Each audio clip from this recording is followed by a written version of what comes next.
Um, hey guys, around the world, I just want to say good evening, good afternoon, wherever you're watching me tonight. Um, this is tonight's Australian time, and it will be interesting that we discuss a very hot topic. Before starting this program, I know a lot of people have protested about the individual that I wanted to bring in this program tonight.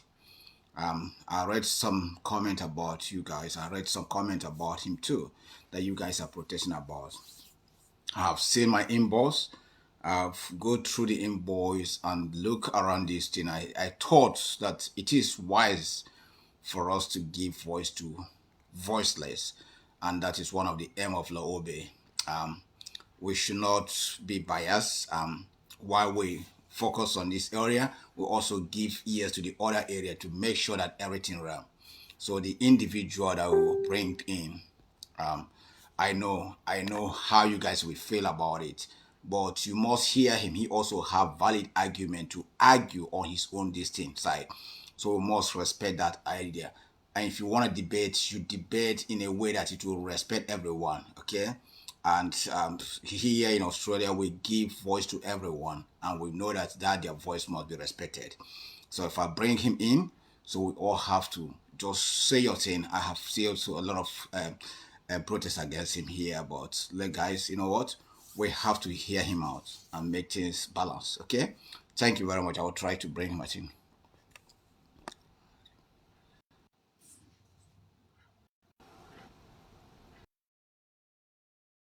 So yeah,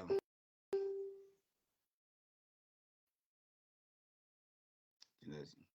um, coming in, joining in. Okay, what's up? Hey, hey. Yeah, my brother. Sorry, I'm Good evening. trying to share the stream. Okay, okay, Yeah, too. I think I'll share it too. yeah. Let me share the Oh stream. my God. I was literally shaking today. Guys, like I said, yeah, it's a very nice night for us to discuss, hear each other's out, and be able to make a very vital decision on things. Okay, irrespective of which either side you are in, whether for Biafra, Nigeria, Africa, whatever idea you have, let us be able to learn. Even as I am a Christian, I also give ears to Hindu, give ears to Buddhism, give ear to Islam. So in order to do this, we carry each other along. And when we say ignorant is not an excuse, that's true. So you educate yourself. He probably have genuine reason why he's doing what he's doing. Then his reason may not resonate with you, but what let's hear each other out and be able to make things happen here. Um, Brother, while you are doing that, I just wanted to say this. I know the reason why I posted your future few hours to this program, but if you go through this thing, my boss was full with like protests against you, a lot of protests against you. I hope you have read it. A lot of protests No, I against you. don't have such time, my brother. I don't. Yeah, I'm not an intellectual coward, so I don't go around thinking about what someone else thinks about my views. If anyone has any issues with my views, at least they know how to contact me. I have never spoken with you before. We've never chatted, and maybe once in a while my videos will pop up on your platform, and so your own may pop up on my yes, own yes. platform. But we're at least I'm sure your fans know that we are not friends, neither are we enemies. You understand? And I appreciate the fact that you reached out to me, Mhm. and I just have no other choice but to respond in kind. So Thank that you. pretty much describes my life. If you come with it to me, if you come at me with respect, you are gonna get respect back. If you want any other thing, well, man, this is life. We are gonna dig it up. So I don't pretty much care about and what any other person says. If anyone has issues with me, they know where to reach me. I'm not a difficult person to reach. So it's my honor and privilege to be on your platform this wonderful morning. Hopefully, those that want to learn will learn. Okay, thank you very much. Thank you very much. I'm so grateful also you honor the invitation because I have actually been reaching out. People have been asking me deeply to invite you to bring yes, I don't know, you have a problem with I forgot the guy. So somebody asked me to reach out with you. I said, let me just then I came into your show. I told you I came that day briefly. You are going out. I said, oh, later I'll come back again. Um, then I said, okay. Then you posted a video about Simon Ekpa and other things. I said, okay, let me just get this. Let's hear each other, Yeah. okay, and Yeah. see what happens. So before then, people were asking me, have I been to your page? Did I know who you are? This and that. So if you don't mind, just 1 minute, tell me what should I refer you to? Can you hear me? Can I I what can, yeah, should I call you? I'm hearing you better now. I'm hearing you better now. Please speak So up. yeah, you tell me what I should call you. What should I refer your name? If it's My okay. my name is Chukwuka of Ebu. I'm from Umudim Umudura Amanduba. My blog name is Udele Speaks. Those that grew up with me have other names they call me. Okay, I have stages of my life, and I have at each stage I have different friends, different cycle of friends, different associates, business associates, and otherwise. So normally, anyone that the king of the game is just the name of my page. Then Okay. my AKA publicly especially on the internet is my alias is Udele Speaks. So when you say Udele Speaks, they know. Yeah, people say that. Yeah, you just speak. You know. It's Just call okay. me Udele. When you mention Udele, people know who you are referring to. Yeah, yeah. Thank you very much. Yeah. So I just wanted to ask your take on Nigeria. Shay, I'll start with Nigeria, right? So what is your take on Nigeria now and Nigeria situation? The government, the president. What do you think? Your take? Okay, Nigeria as it stands, anybody that is telling you that everywhere is good is a liar. But one thing I've come to realize is that Nigeria is a complex society, just like many great societies. There is no great society that is not complex. Then the problem is those that are existing in it have zero idea how it functions, how the layers of government work, who to blame on what and when. Now, if you want me to talk about Nigeria, I will divide it into three. You have the promising ones, you have the semi-promising zones in Nigeria, then you have the dead zones. Now, let me explain myself. When we come to Nigeria, when you ask people to enumerate the problems of Nigeria, they will be telling you, oh, no light, no school, no food, no free education. But these things are just highlighted now. If you go to most places, 1995 places in the northeast and the northwest, and half of north central, there is no single person right now that is bothered about paying school fees, nursery, primary, or secondary. When you hear that state universities are collecting 300,000, 400,000 in Nigeria with schools that have no amenities, you can't even send your pigs there. Such a thing is not the reality in the north. Yobe, Gombe, Kano, Katsina, Kaduna, Borno, all these states I just mentioned, like you can't go there and use I will build roads for you to campaign over there. So you see that the issue of bad roads that's prevalent in many places. Let me start from the north central. Benue, Taraba, Jigawa, Plateau. Then you go to the south, Edo, Delta, Bayelsa. You come to the southeast, Anambra. No, number one is Abia. Abia, Anambra, Enugu. And in the case of Anambra, this is a place that individuals are doing almost all the jobs the state governments and local governments should be doing, even though all of them are collecting their monthly allocations. For instance, now, there is hardly any town you go to Anambra State that you don't see roads that were built by the sons and daughters of the place. So you find out that the society there relies on the benevolence of their sons and daughters, even though there is a government, in parentheses. Okay. So when you want to describe Nigeria, it depends on the area you're coming from. Like there is nobody in Lagos State that will look at Lagos State. If you lived in Lagos State in 1999, you go to Lagos State in 2010, you will see that there was a massive change. You draw it down to 2020, you will see it. Come to 2023, they have rail lines. There are not up to 10 cities in Africa that have it. They are bringing the red rail. You see that all these problems I just said, I just mentioned, and the developments all happened in Nigeria. But in every place you look, the their situation or the glorious situation of that place depends on the type of leaders they have. Now, let me land with this. Not that people are not hungry in the north.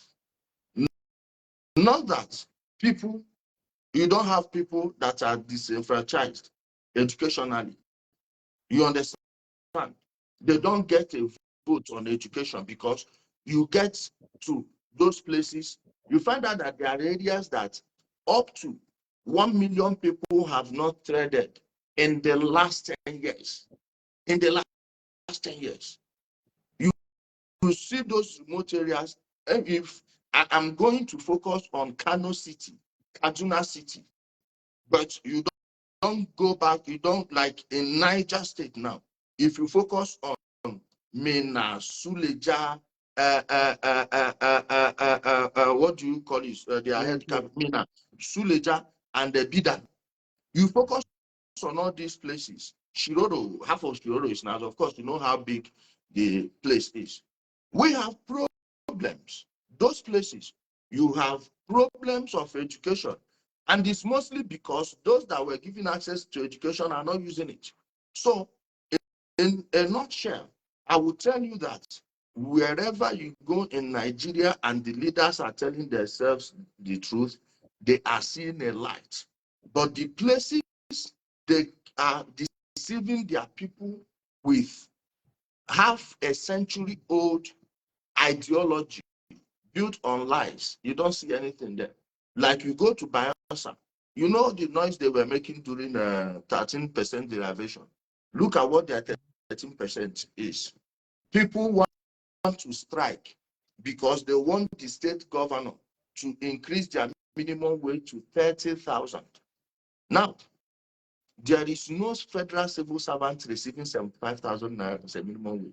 If you are employed today under the federal government, it was 90,000 before their last salary, where the president added 35,000 overhead. If your salary, monthly salary is 1,500,000, you are going getting 1,535,000. If your salary was 90,000, you are getting extra 35,000. That is 125 to cushion the effect of inflation, according to the federal government. Now you go to Bayelsa State, a place rich in oil. Yet, how many local governments there? How many inhabitants? They did not develop their waterways. Bayelsa could have been the Venice of Nigeria. Yet, if there was any, there is ever a flood crisis, the home of our former president will be underwater. It will be submerged. In many places, there will be water in his bedrooms, up and down, up and down. And this guy just left office in 2015. So when you look at these issues, let's learn how to go deep into it and explain it better instead of this overarching tired talking points, which will get us nowhere. That's why I brought you in so that we can go in depth on this. And I'm so grateful that you are speaking on this. Okay.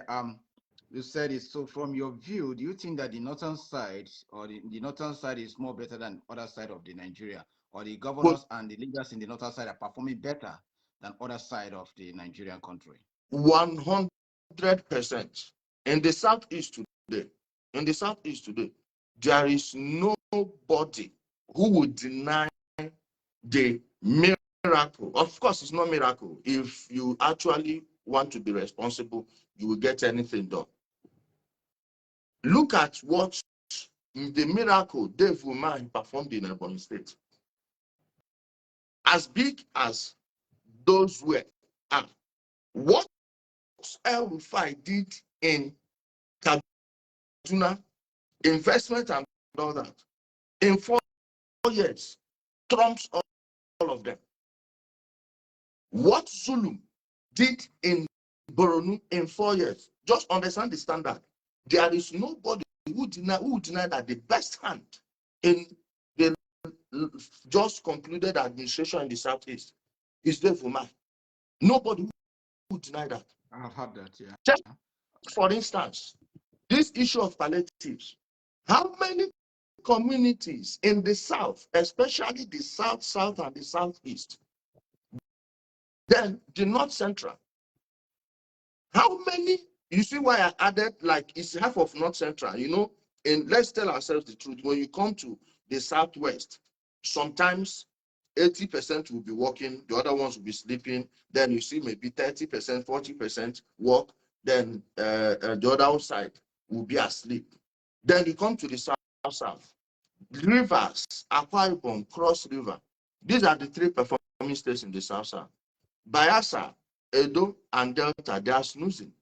In the southeast, you count Ebonyi. Then Imo, not necessarily because of the current governor. Of course, no one will tell what he would have done if these people have not been targeting Imo State specifically for destruction. But I'm telling you where things work closer to how it works in the north. Check the structure of their teacher salaries. Check the educational programs. It's just of late that Soludo, in this term, Soludo declared free education from primary to JS3. But all the other places I just mentioned, they are working. Then you go to the north, check these palliatives you are talking about now. How many people have you seen on video collecting like 25 kg of rice on palliatives in the south? Even the southwest we are talking about. How many state governors are taking care of their people? Then let's get to the senators. You go to the north, you will see many senators, and by north I mean the northwest, the northeast, and half of the north central.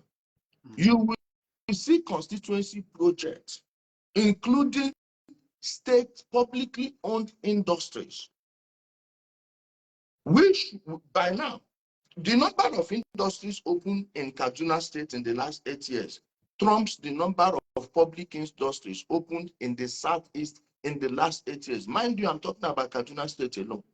Look, ask yourself, apart from fertilizer plants and Bonny State, there are about 3 of them. Let me not just, let me be clear so people don't think I'm minimizing the work of the man. You had like 3 fertilizer plants, about 6 rice processing mills, agricultural programs, the federal free fertilizer, you see it's getting to their farmers. The difference is in the harvest. You see what they are harvesting and how they are doing and how every other place is moving backwards. Skill acquisition programs. Then Imo State, the revitalization of the other palm and that Imo shoe factory finished. But you go to Kaduna, shoe factories, they have them in many places. Yeah. You see, the carpet business, these rugs, this in the call Syrian and Turkish rugs. Yeah. If we will tell ourselves the truth, the people who use rugs the most in Nigeria are the northerners. But their sellers then, we are from the southeast. I lived in Istanbul. The very first time I went to Istanbul was in 2011. I stayed there like a year plus, came back then. But by the time I went back in 2013, a few northerners have started coming. A few of them have started coming. Then by 2016-17, you start seeing them around the markets and all that. Then these rocks, these Turkish rocks, because when you hear Syrian rocks, Turkish rocks, there are no much difference between them. Now, our own people, almost all the cargo companies in Istanbul, if you have 100, 95 are owned by Igbos. The rest of Nigerians will share the other one. And you see them shipping these rocks to these people to Abuja. Then when it gets to Abuja, some will take to Kano, take to all these places. Today, ask them. Our people were making money, the company will sell, you add yours, they'll give you your own this thing. Then now, those of them that were relying on the sales of rocks to Nigerians in Turkey, they are now suffering of hunger. Why? In less than 10 years of going to Turkey to buy these things, these people have brought these rock factories, not rock factory, these rock factories to their place. People are still using Turkish rocks, but unbeknownst to them, most of those rocks are made in Kano by Turkish people. They brought the machines. Once again, publicly funded. Publicly funded. Now, come to my own region. If not individuals that are manufacturers, that no incentive. You see, when they say like incentive for diesel, incentive for this, people in government, they don't buy diesel the amount ordinary person buys it. They will not give you a land to build any industry. When you are building it, you will see this group will come, that group will come, this government agency will come, that government agency will come. By the time you are done producing that thing, of course, you will check the cost of production. All of those things will get into the cost of production. You see that your price may not be viable. That's what's leading to the closing down of many factories in the Southeast. Not even a single incentive. Now, those garment factories, they brought these people to work in. Who do you think they will employ first there? Kano indigenes or Imo indigenes? Who do you think is favoring? Yeah. Then, if we build it in our place, are we going to bring workers from Sokoto? Or is it not our own people? Most of these boys in the bushes, if there was a single program where they had hope, where they will be getting even 40,000 naira every month, do you think they will be in the bushes? Now, the people that are responsible are hiding under something else to mesmerize those people because they are projecting a mirage before them. That way, most of them, I remember the shout before, oh, then they carry waiting there for search, go the develop north. No, everyone is getting their own fact money every month. Those people are working with theirs. Your own people, everyone is docile. And it is not necessarily because the politicians from the north are good people. No, many of them are as corrupt as the ones we have in the south, if not worse. If not worse. Many of them are there mining gold in their place, killing their own people, shouting that it's Boko Haram, that Boko Haram want to bring Islam. Meanwhile, it's when they see a community with a gold or uranium deposit, they will send the boys there, kill them, and be mining those things. So don't take it that I'm holding brief for them. But their people know how to hold people to account. How many times have you seen them stoning a senator in the South? Instead, they will be hailing the criminals. But you go to the North, you do nonsense. They will tell you pump and plain, that Abuja where you did, make you remain there. You will not even paste posters in the place. They won't let you. And when they are doing it, nobody will say this politician is a Shia Muslim, he's a Sunni Muslim, oh, he's this, he's that. They don't say, oh, this one is from the northern Kaduna, oh, this one is from this one is from that.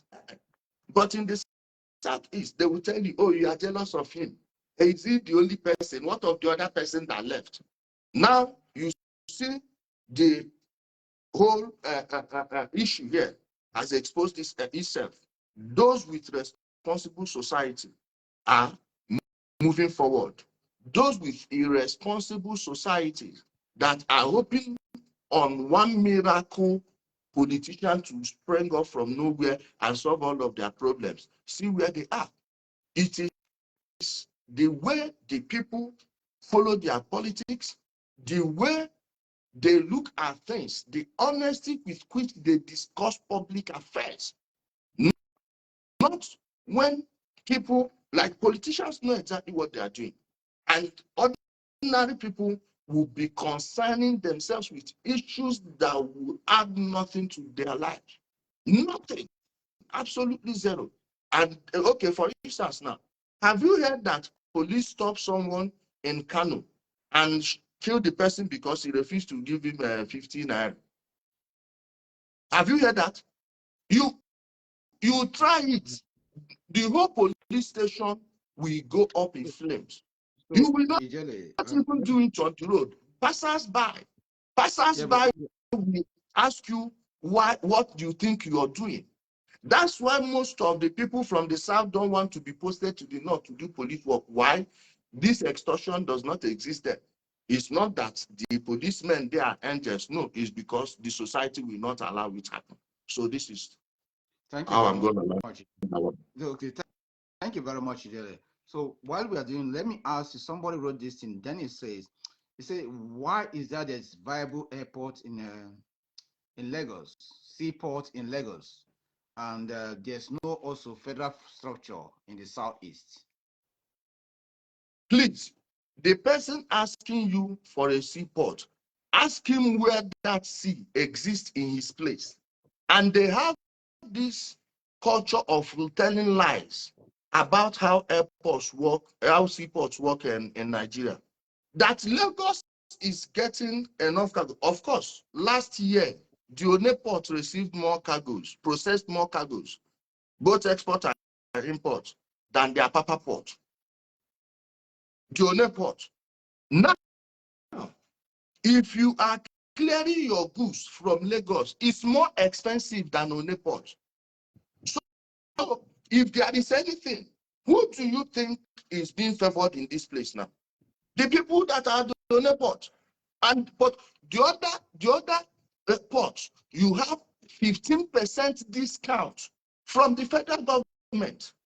Now, the person that is asking you federal presence, every federal project in the southeast is under the control of contractors from the southeast.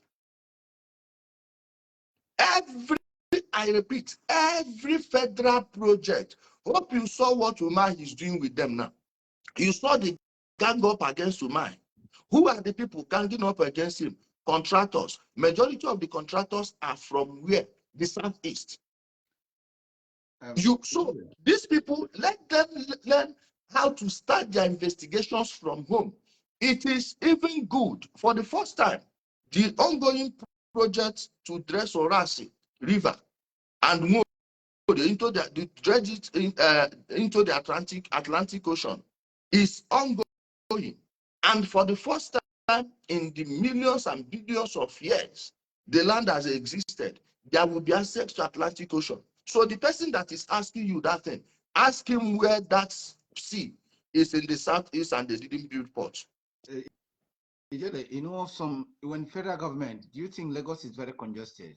So when federal government wanted to expand, a state or expand activity where everybody can have easy access, because we see the problem we have in Lagos, where containers will crash and kill people. Now, wouldn't the federal Where government else, think otherwise? please, where else does containers not kill people in Nigeria? In fact, in West Africa, can you name me that country, that state, that municipality in the whole of West Africa that container does not fall and kill people? It doesn't exist. Please, that is not an argument. And if people are saying that Lagos is too congested, blame it on the other states where people are living because of the bad government policies there. This is the reason people are trooping to Lagos. You don't tell adults where to stay. They know human beings are survival animals. We have survival instincts. Wherever people are feeling comfortable, you will see people zooming to that place. During the Second World War, Europeans were running, streaming into Africa for safety. Right now, Africans are streaming to Europe, including trying to brave the Mediterranean Sea, even under bad weather. In less than 3 weeks, cold will completely descend on Norway. Then other parts of Europe will start getting it. By implication, the sea will be dangerous, yet people will brave it. Why? They believe that there is a better opportunity over there. Yeah, We will blame the people, the governors whose people are leaving their places in droves to go to Lagos. Then other states around Lagos, like Ogun State, if Ogun State had a governor in the form of El Rufai, in the form of Dave Umai, in the form of Wike to a great extent, in the form of Zulu, you will see people moving into Ogun State. Remember Ojo Beggar up until when the Ogun State government decided to clear the roads and start their little estates. They started them before people expanded it. Nobody wanted to move there.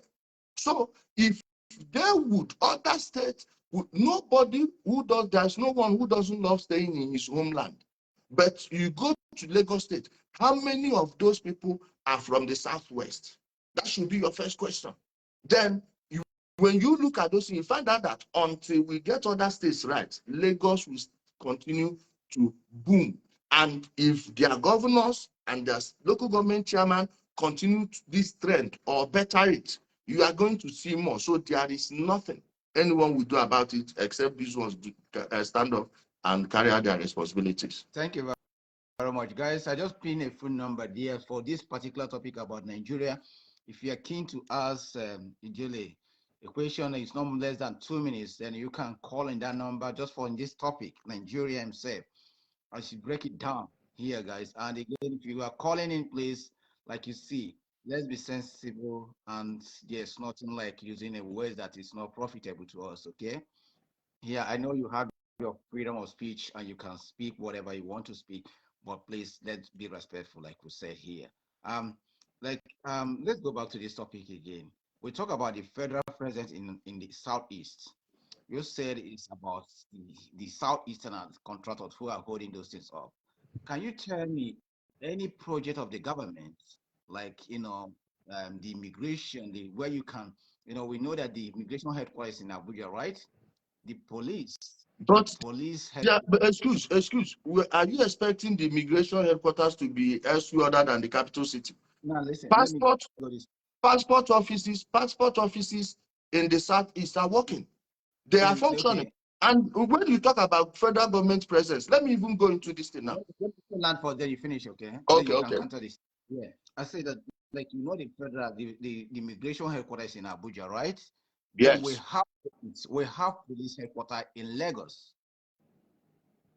Which one in Lagos? When you do your police criminal check, you get it from Lagos. That's the headquarters.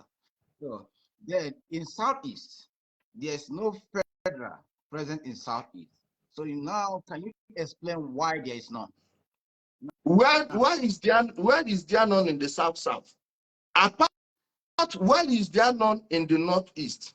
Why is there none in the northwest? All these things you just mentioned. Then when you are talking about projects, all the best government hospitals, apart from the one Dave Umar commissioned, King David Hospital, all the good hospitals you have in the southeast are all federal hospitals. UNTH, dialysis machines brought there. Who brought it? The federal government. And there is none. No, Anambra, the ones they say they have, no function. I have not seen anyone that is going there. Imo State, that you can get it in Imo State, is still Federal Medical Center, Imo State. Look at Umuahia, the home of Nnamdi Kanu. His boys are here now. Ask them. The cardiovascular center, Buhari, whom they hate, built there. New structure, new machines, everything. Why was Okezie not matching him on it? You go to the dredging of River Niger, they've been shouting since. That River Niger dredging finished in 2018. Check BBC News. You will see the interview they had with the controller that was there, an Igbo woman. What was her complaint? that ever since this thing was there, they are not even bringing their vessels. If you believe that there should be activities in your river port, when your goods land in Lagos, why not use small vessels to bring them down to the Onitsha port? And you find out that the reason why most of those things are not coming to the Southeast is that it's less than 5% of what comes into the Apapa port that end up in the Southeast. Most of them are going to other places in Nigeria. Most consumers are likely going to be Southeasterners, but where do they reside? Lagos, Abuja, Jos, Kano, Kaduna. Are you going to live where it will be easier to transport your things there to go to this one? Meanwhile, the river port you've been complaining about was dredged for you. No thanks, nothing. Let's go to programs, electricity programs. Every federal tertiary institution in the Southeast has 24 hours electricity, 24 hours freely provided by the federal government. The state governments have never done half of it, not one. You go to Ariana International Market, there was a program to give the workers there free electricity. When it was launched, the Osisioma power plant was built, commissioned, started working. They didn't even say thank you. Then they were there insulting Buhari. While still insulting him, they went and looted everything there. Everything. In other states, now, you can feel federal presence more than state presence. Look at the federal roads. When you talk about federal presence, it doesn't have to be the headquarters of the immigration or any other agencies in the Ministry of Interior. Unless you can show me where you have 6 of those offices, 6 of those offices in Nigeria, and 2 were put in one geopolitical zone and none came to the Southeast. Lagos was the capital. Till date, UBA, their headquarters in Abuja now, but everyone knows that the operational headquarters is Lagos. First Bank, the same thing. Even foreign embassies refuse to close down in Lagos, and in most cases, they do offer more consular services in Lagos than anywhere else. And somebody now want to tell me that the reason his place is not developed is because they put it in Lagos. Why are people in the Northeast and the Northwest not crying about it? Look at where you will go from Southeast to Lagos. How many hours drive? There's somebody from Sokoto, we go to Lagos. From Adamawa, we go to Lagos. From Abuja, from all these places, we go to Lagos, Abuja. Meanwhile, you too, you can go to Lagos, Abuja. You see this pathetic cry. Udele, should we just be realistic on this matter? Let's be realistic on this matter. When we talk about the federal presence, there's nothing an individual can do to stop the federal government from erecting or from building any of their presence in the Southeast. When you talk about the federal road, when you attack some of these governors or leaders, like name one agency you think their headquarters should be in the Southeast. Name one. now, you see, when we are talking about this now, we have a lot. Even the custom. No. By population, by land mass. Hold on, my brother. By land mass, the South, please. 2 states in the South are bigger than the entire Southeast. Those people are not shouting this thing. No. When you're talking about those South, you remember the Air Force, Nigerian Air Force base is based in South, right? We have a Nigerian Air Force base in Owerri. No, not the headquarters. When you are talking about the headquarters, which Nigerian naval base headquarters, the South?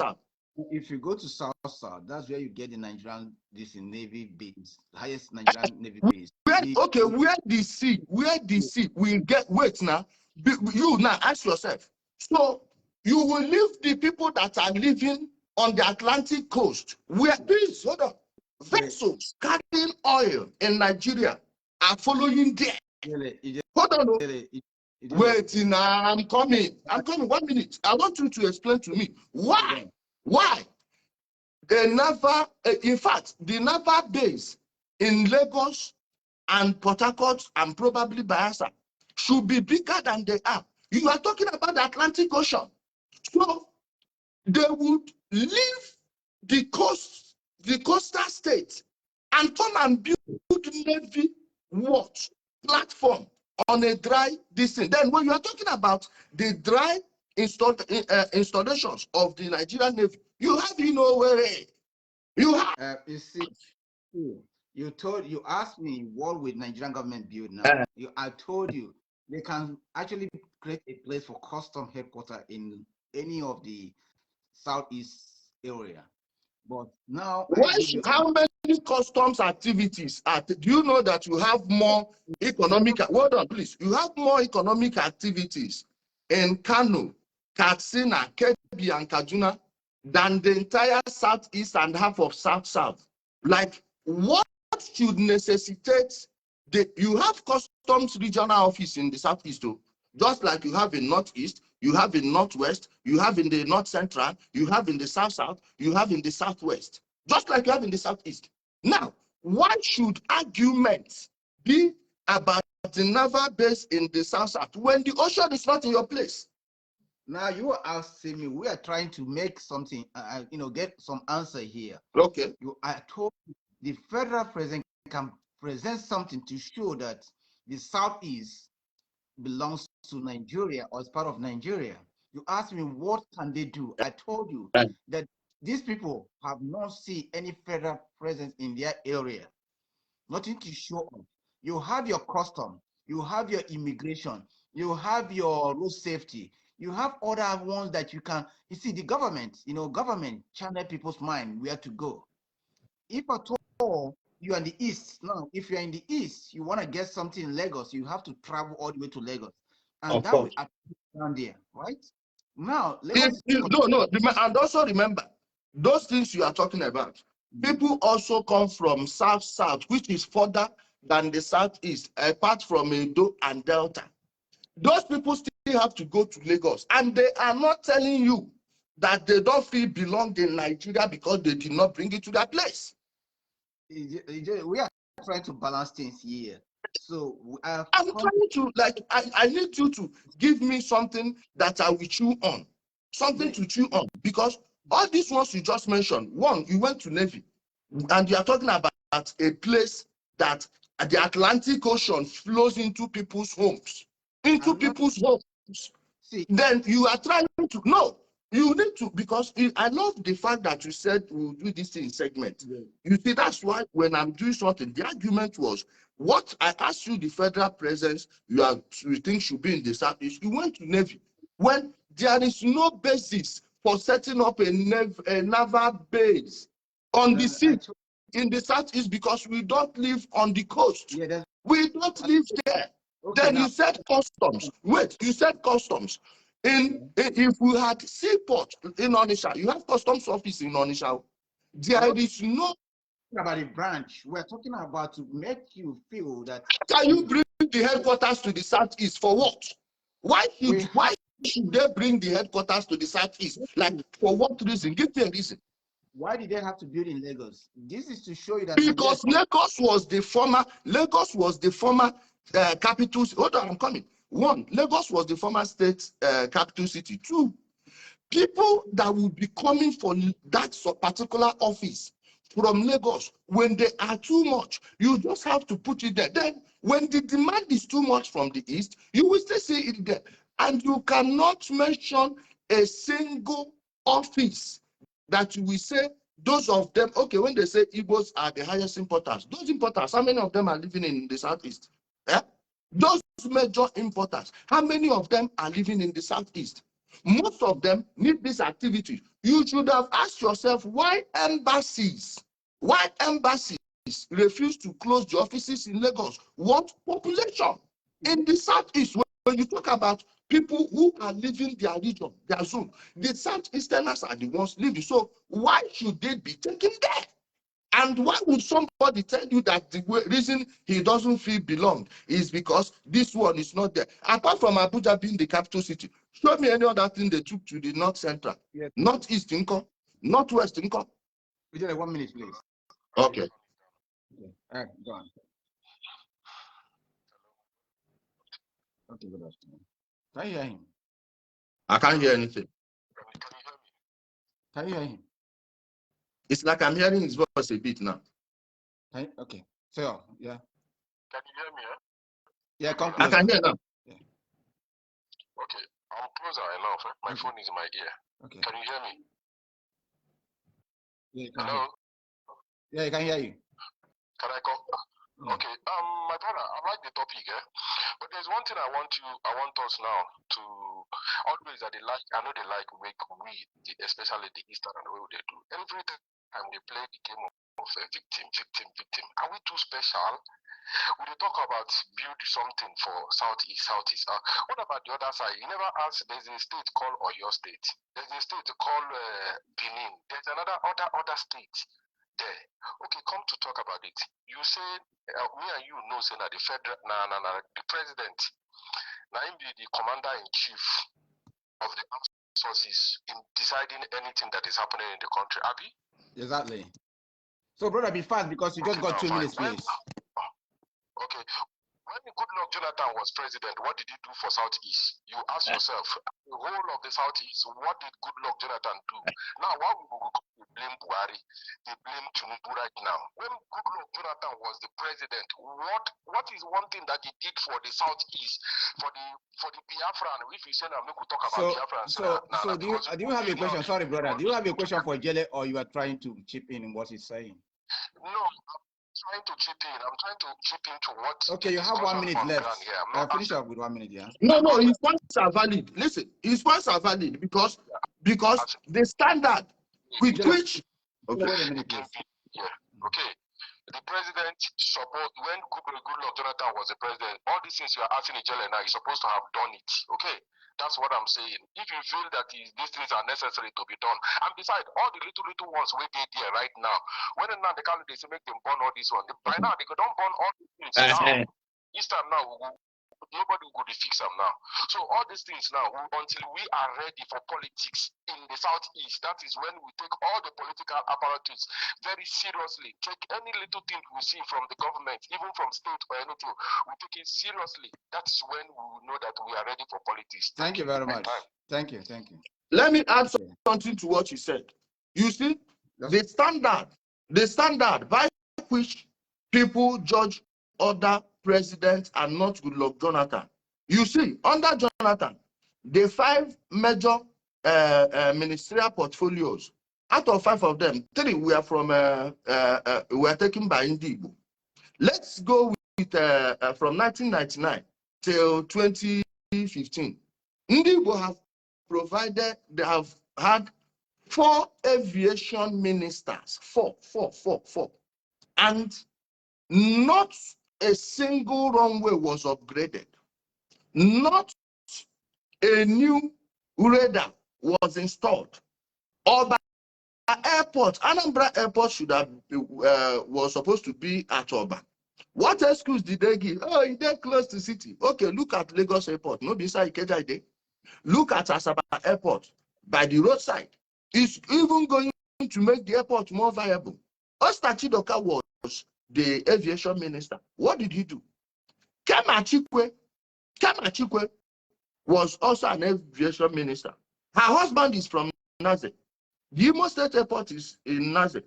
Over 80% of the original real estate of that Sam Mbakwe Airport, nothing has been done there yet.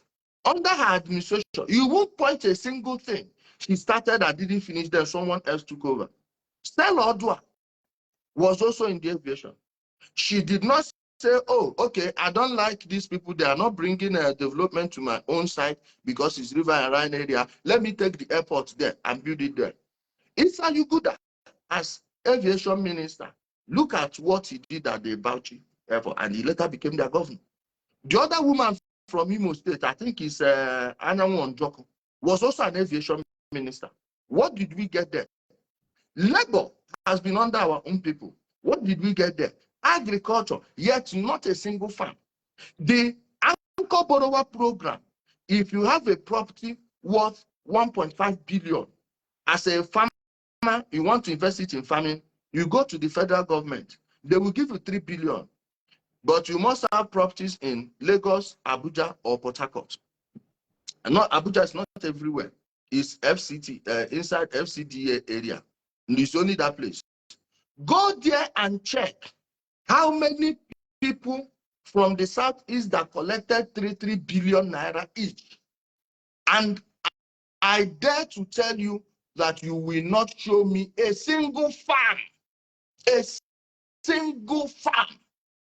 In Enugu, you saw the federal assisted mass housing units they built there. They did not even build all the things Buhari gave them money for.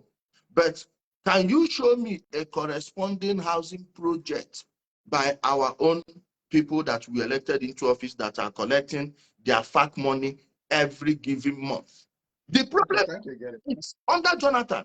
Jonathan's administration was sold to us as Ndi administration. When he was running for election in 2011, I said, I don't support this man. I know how many people that insulted me, what they shouted, oh, don't you know that he's Igbo? Oh, he's Biafra, he is this, he is that. At the end of the day, what we got was good signposts about their project they are going to do. And we thank you, Mr. President, good Lord. They went and added a bele, selling them that a bele means a bere. Second Niger Bridge, how many times did they award it under him? Did they do anything? No, every day, groundbreaking ceremony. Dredging of River Niger, awarding the contract every day since 1999. Until we tell ourselves the truth, we are not going anywhere. I think we should move on to the next topic because, you know, and like you have elaborated on this. So what we are saying now, from your own view and from your perspective, so is there need for Igbos to feel marginalized and the next for Igbos to declare the state of Biafra? Is there need for that? Zero.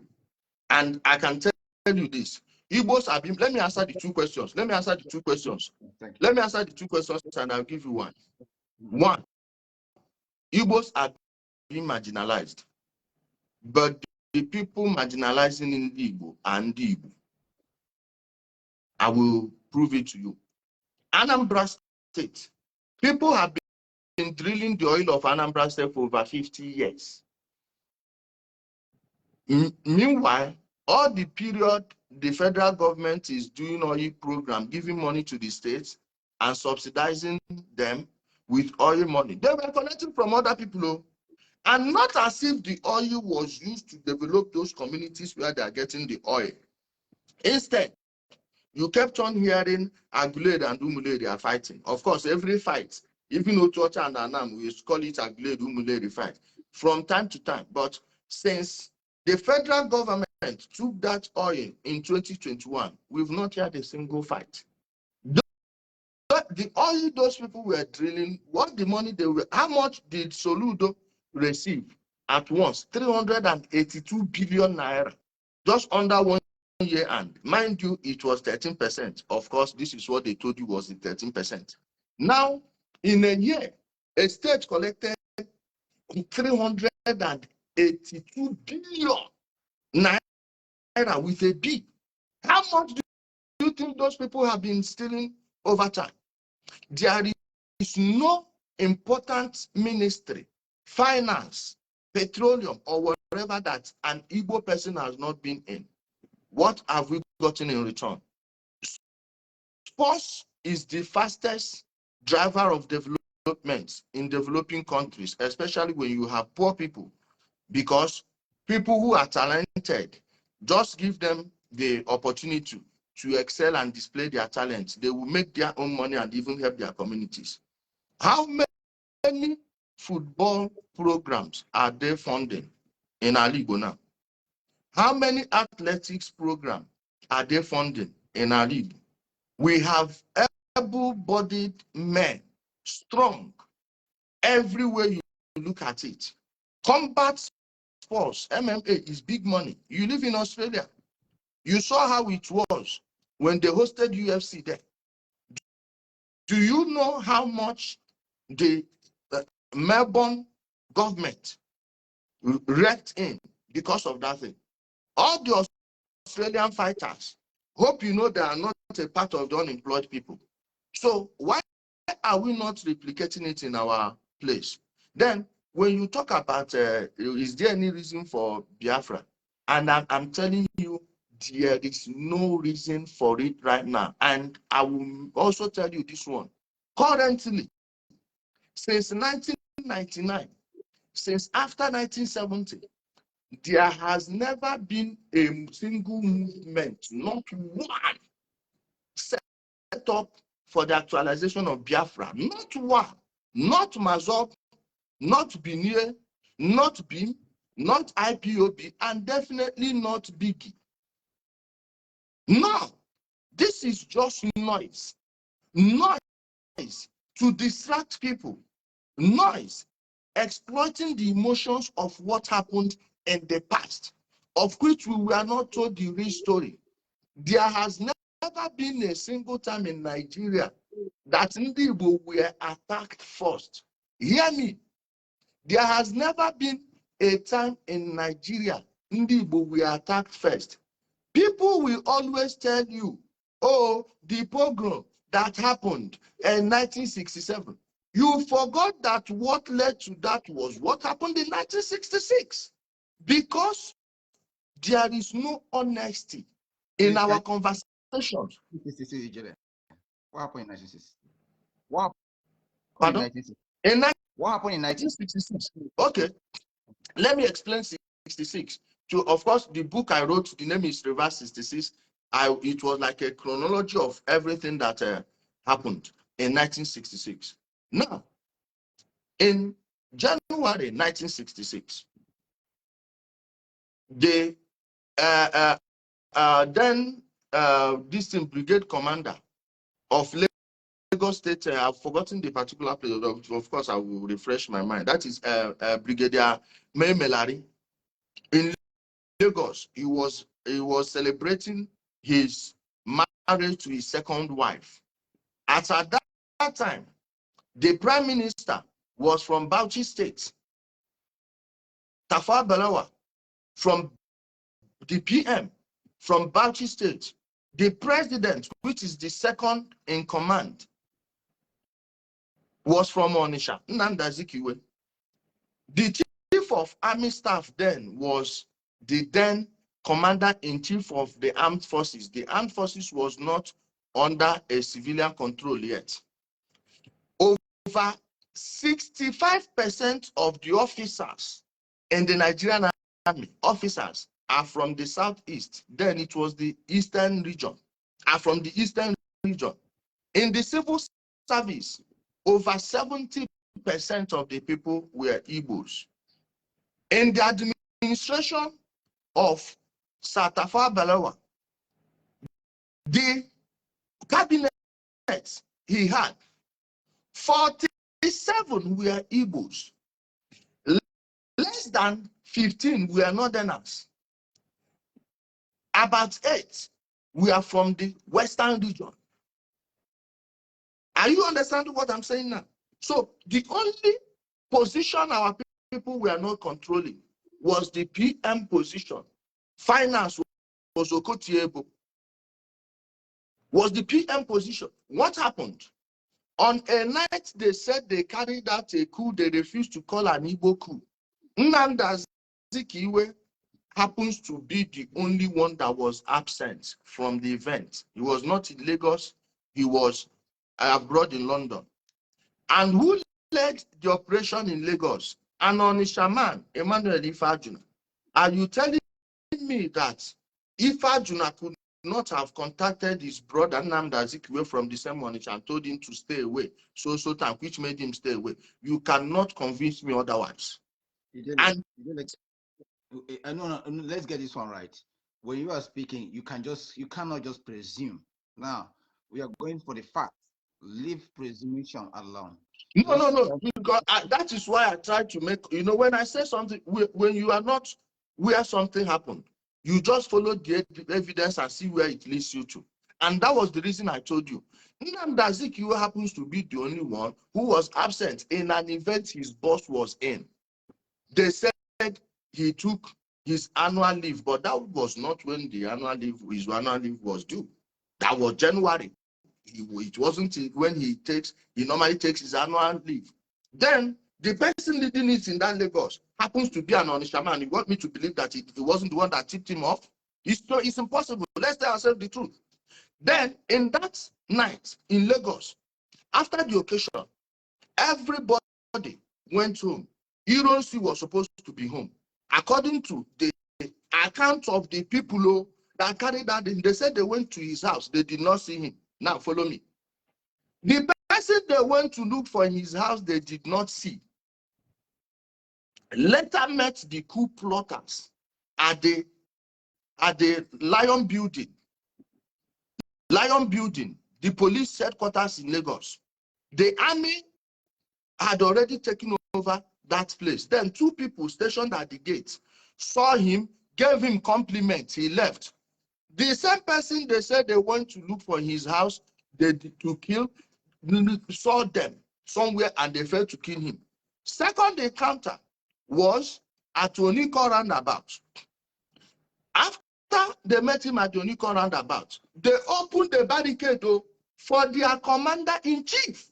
You are in the middle of a coup. You know that the repercussion is death sentence. Yet you saw your commander-in-chief who could just make a broadcast and terminate the coup. You let him go. The lie they told us was that he used his Adu staff. And it was the juju. Who are they telling? Why didn't it work for him at Ibadan? Then they told us that White Danjuma changed it. Like, who are they telling those infantile stories? In Kaduna, I'm coming. In Kaduna, they murdered even the guy that had the wedding that night. They went to look for him in his house. He escaped. While in hiding, he saw his friend, Emmanuel Ifajuna, flagged him down. Unbeknownst to him, Ifajuna already had the PM. Bam. Then Ifajuna shot him down there and then. There and then. Now, I'm coming, please. In Kaduna, they killed Amadou Bello. In the eastern region, they put up under house arrest. Just you tell yourself that this thing was not a setup. And while chukwuka Kaduna Zogu was in Kaduna doing that thing, the news spread all over the north. The closest army garrison was the 5th Division, then in Kano. Who was in charge of the 5th Division in Kano? Ojukwu. Ojukwu did not say, oh, let me mobilize my boys and go counter these people. Instead, they locked up the armory. The story was he was trying to save the lives of the soldiers. Did the soldiers tell you they want to save their lives? Or they told you they want to go and counter? Mind you, top officers, Igbos, the infantry soldiers, northerners. Now, after the coup, when Ironsi said he foiled it, after the announcement, why didn't Kaduna and Zogu run away immediately? Go and listen to his speech, see his demeanor and what he said. That he's his boss. He was not even frightened. When a military coup fails, everybody responsible is supposed to flee. He didn't flee. When all Agi Ironsi took power, he allowed many of these guys to escape. The ones in Nigeria were declared wanted, but they were not actually declaring them wanted. Now, anybody that says that Ironsi was not the brain behind it, show me where bank robbers will rob and the lion's share will go to the person that didn't participate. And then when he took power, what was the first thing he did? To write Decree 34 and abolish referendum because he knew these people may succeed. He didn't say, oh, I've taken power. We are going to have another election in 2 months' time or in 3 months' time. No, he became the head of state and consolidated power, signed the unification decree that kept us where we are now, brought back Ben Nwabeze from US to draft it for him. Then he removed referendum from the constitution because he was afraid other regions will secede. And under his administration, Isaac Adakaboro said they want a Republic of Niger Delta, that they want to secede. By the law of the land, he has committed treason. What did Aguiyi do? By then, he has withdrawn Ojukwu from Kano and made him the military administrator of the then Eastern region. That time, it was Eastern region, not East Central State yet. Why did he remove Ojukwu? And when he removed Ojukwu, Ojukwu did not set foot in Lagos until he left for Cote d'Ivoire. Because he was afraid. He knew what went on. And he, being a smart man, he knew that the reprisal must come. So in order to be a safe side, he remained there. But he was the person that went and arrested Isaac Adakaboro for doing what? For declaring the Republic of Niger Delta. Now, when Aguiyi was by, there were mass killings everywhere of the Igbos. But in life, if someone did not harm you, did not do anything, you just took a cutlass and behead 3-4 people and top members of his family. Do you think when the person comes to your house, he will spare anyone?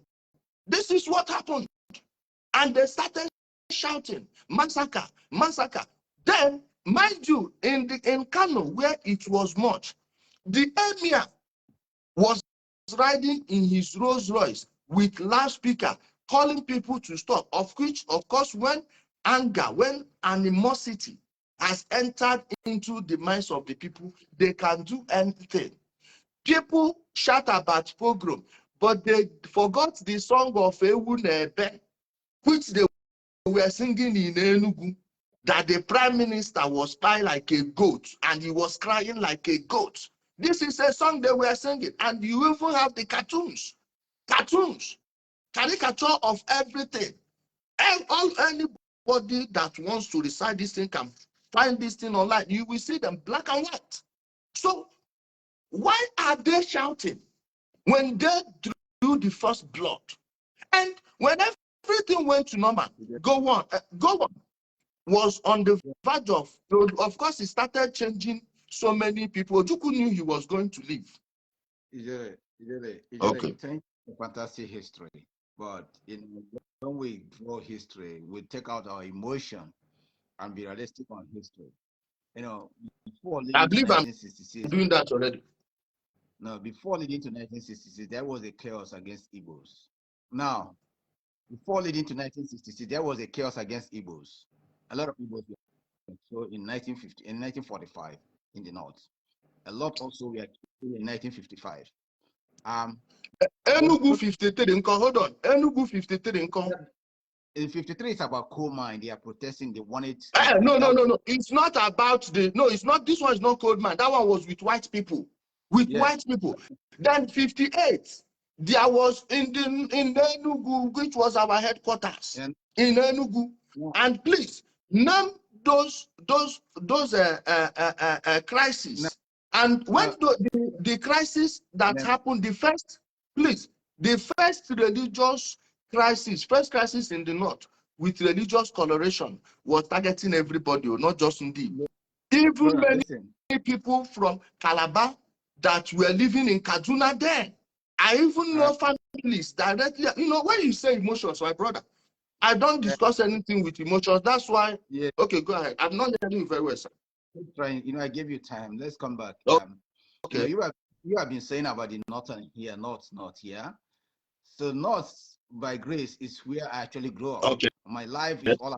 I grew up in Maiduguri, Borno State, and I played in Maiduguri. Everything about there.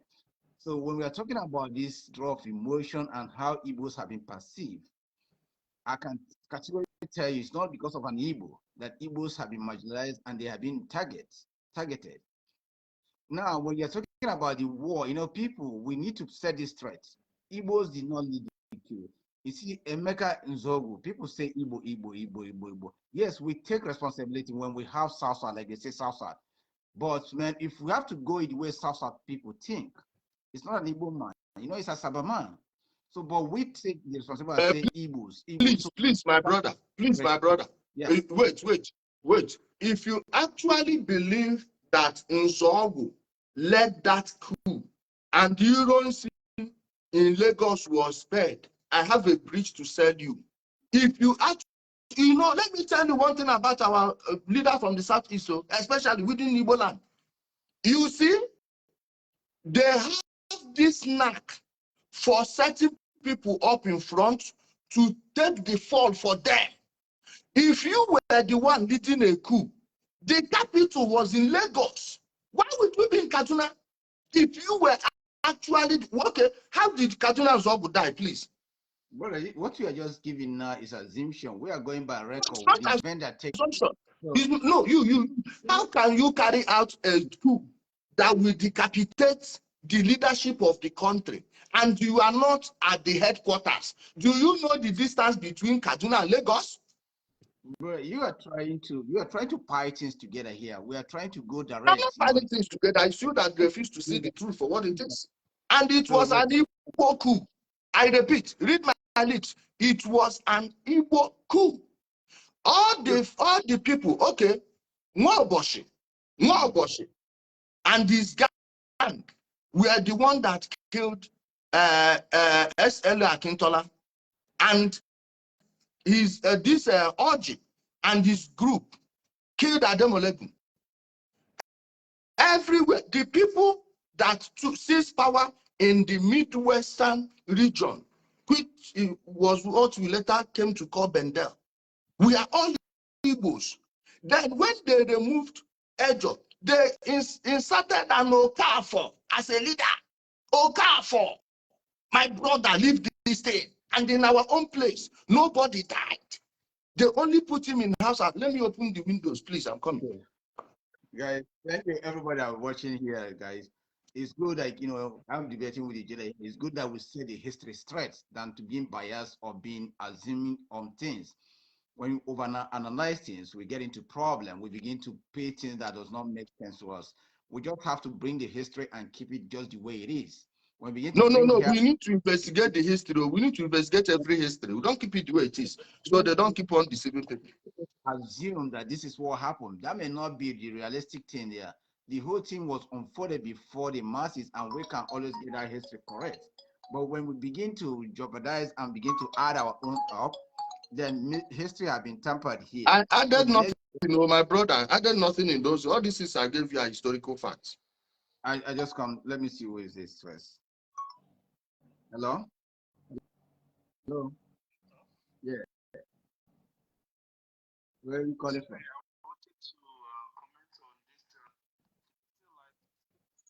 Yeah, it's still on. Yeah. So if you wanted to comment, I just give you like 2 minutes. Do you have question for me or for Udele, please? I just want to put just want to comment on what you all have been saying since. Okay, you got 2 minutes if you want to go on for you to continue. So. Okay. Firstly, I want to appreciate people like Udele for being very honest. Okay. You see, the truth about we Igbos, we have to be honest with ourselves. It's only in honesty that we'll be able to move on, okay, together as a great people, which we truly are. The Igbos have to stop deceiving themselves about those lies and everything that we've been fed from the very beginning. The history is there for everybody to see. Okay. You can go. The history is there for everybody to see. We should all be frank and sincere with ourselves. If there was no coup, there would have not been a program in Kano State. If there was no coup, there would have not been a civil war. If there was no coup, we would still be occupying. Even before the coup, we were actually occupying top positions. More than 50% of the civil servants and even the military were occupying everything. We put ourselves in this situation. 1 minute. Were you aware the crisis in 1955 and 1945? Sir, those talks in 1955 and 19 whatever before the coup 1966, they were just rumors. Nothing really happened. I've read the historical facts on each and every one of them that actually carried out that coup. They were just rumors. Okay, nothing really happened. News were flying up and down that something wanted to happen. Just have 1 minute. Just give 1 minute, then we finish. Yeah. Okay, So what I'm trying to say is, we as Igbos, this issue of Biafra, we should sit down and be honest with ourselves. We can help ourselves, okay, as the southeastern states, to build a better southeastern state. This issue of Simon Ekpa, Biafra, and the rest of them, it's not going to take us anywhere. Okay. It's going to take us backwards and backwards. Thank you very much. So please, let's mind like this. Let us come together and think of a way to move. Thank you very much. Us forward. Thank you very much. So, Udele, do you want to have to add anything? No, because that thing he said now is true. Many people, when they read one-sided history, and I thank that brother for his this essay. Many people read one side of things. And this issue of, oh, they don't buy Igbo people, many go this place. Remember, your this thing is not coming out. Your this thing. How is it now? How is it now? It's okay. It's okay. Yeah. Okay, it's okay now. Yeah. The problem is this. Our people are experts of propaganda. They are good at propagandizing their own people. I remember a time, the crisis that led to the Northerners moving from Bridgehead, Onisha, to Asaba, where they are now today. What story were we told? That one tipper, trailer load, that these people buy Ndibo, in the north, and they put their body in a tipper. Do you mind 1 minute, please? Let me finish. Let me land before, so we don't miss what you are saying. So they told us again. You call back. Or you can stay on the line. You can hold now. Then they lied to us that they buy Ndibo and fill their bodies inside one luxurious bus and send the driver to the southeast, and they dropped at Bridgehead, Onisha. Personally, I ran to Bridgehead to go see it. I remember that day, all these L300 buses nearly hit their father, because I was moving. I asked them, where is the thing? I saw nothing.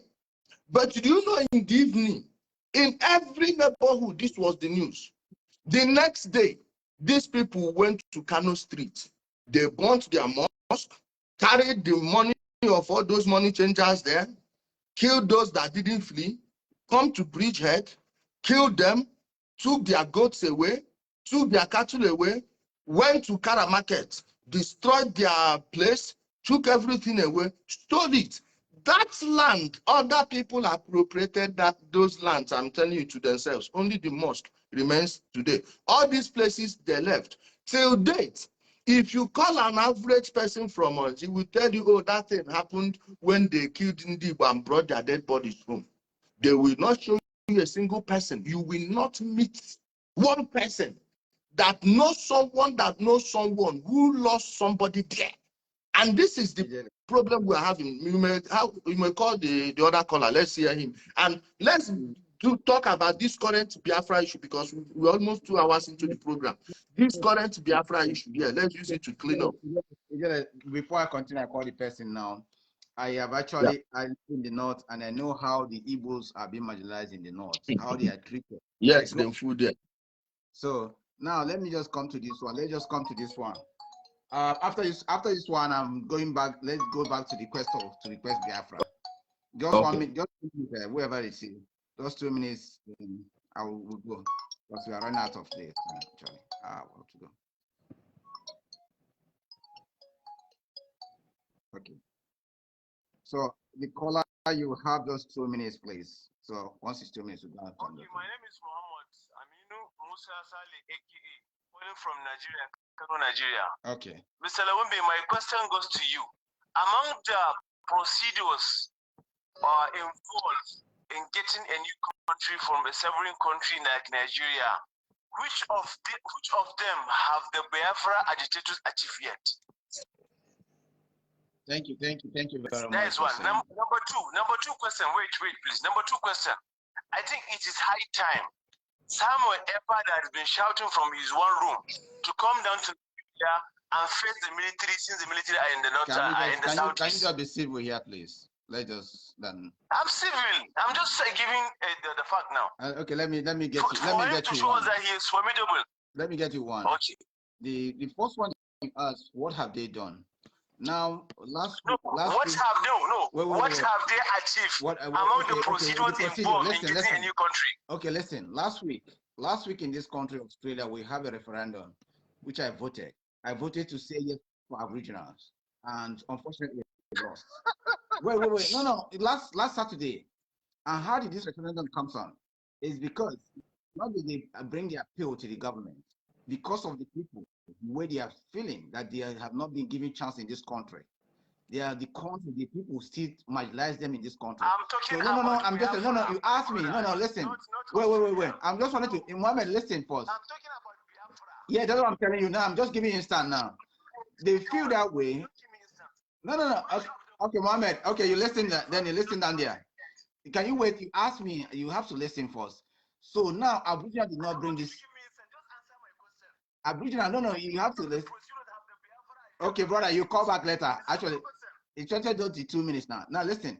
Before you continue on this, Biafra, let I just say this clearly. The people of Abuja, they felt that they have not been getting enough in this country. That people have not been giving them respect enough in this country. When the government saw this, they don't need to go deep. When the government saw this, the government said, well, I cannot take the virtue power to kind of enshrine Aboriginal in our constitution. I will give it back to the Australian people. Then what happened? Because the parliament, see, I had this. The parliament said, well, we give it back to the people. The opposition campaign against the government. What happened? The opposition win. So you don't need, maybe when the senators, maybe they have their interests against the states, like you said here. Like when they give something to the Eastern people, they don't do anything. The Northerners, they do something there. When the government saw this and saw that those people feel marginalized, it meant for the government to call, okay, my people, let's put this out there for referendum for these people. But the government did not do that. So what happened? Okay, now let me answer. Let me tell you why you are comparing apples and oranges here. In Australia, they have that option for referendum in their constitution, true or false? That's right. Now, in Nigeria, argue you don't see abolished referendum from our constitution. Now, if you are calling for a referendum, the only procedure is an act of parliament, in which case you will have somebody in the parliament saying we need to amend the constitution. They will read it on the floor of the Senate, on the House of Reps. Then they will debate the bill. It will go through a vote. Then you will put referendum in the constitution. If you win, these people have not even done the first thing in getting referendum, which is enshrine it in the constitution first.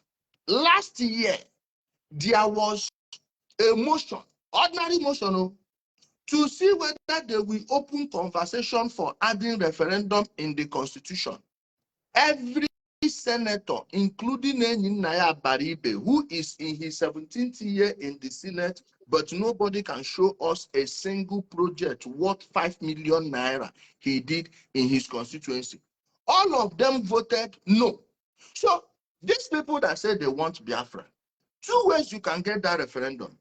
Elect your own people who will go there and do it, or you declare war. Now, have they elected anybody? No. Have they declared war? Audio social media war, creating terrorism. Because if you want to declare war, you go there now. You, as a Southeasterner, I don't know that place they've kept those military supplies. I don't know that place they kept medical supplies. I don't know that place they've brought food supplies for the people in terms of war.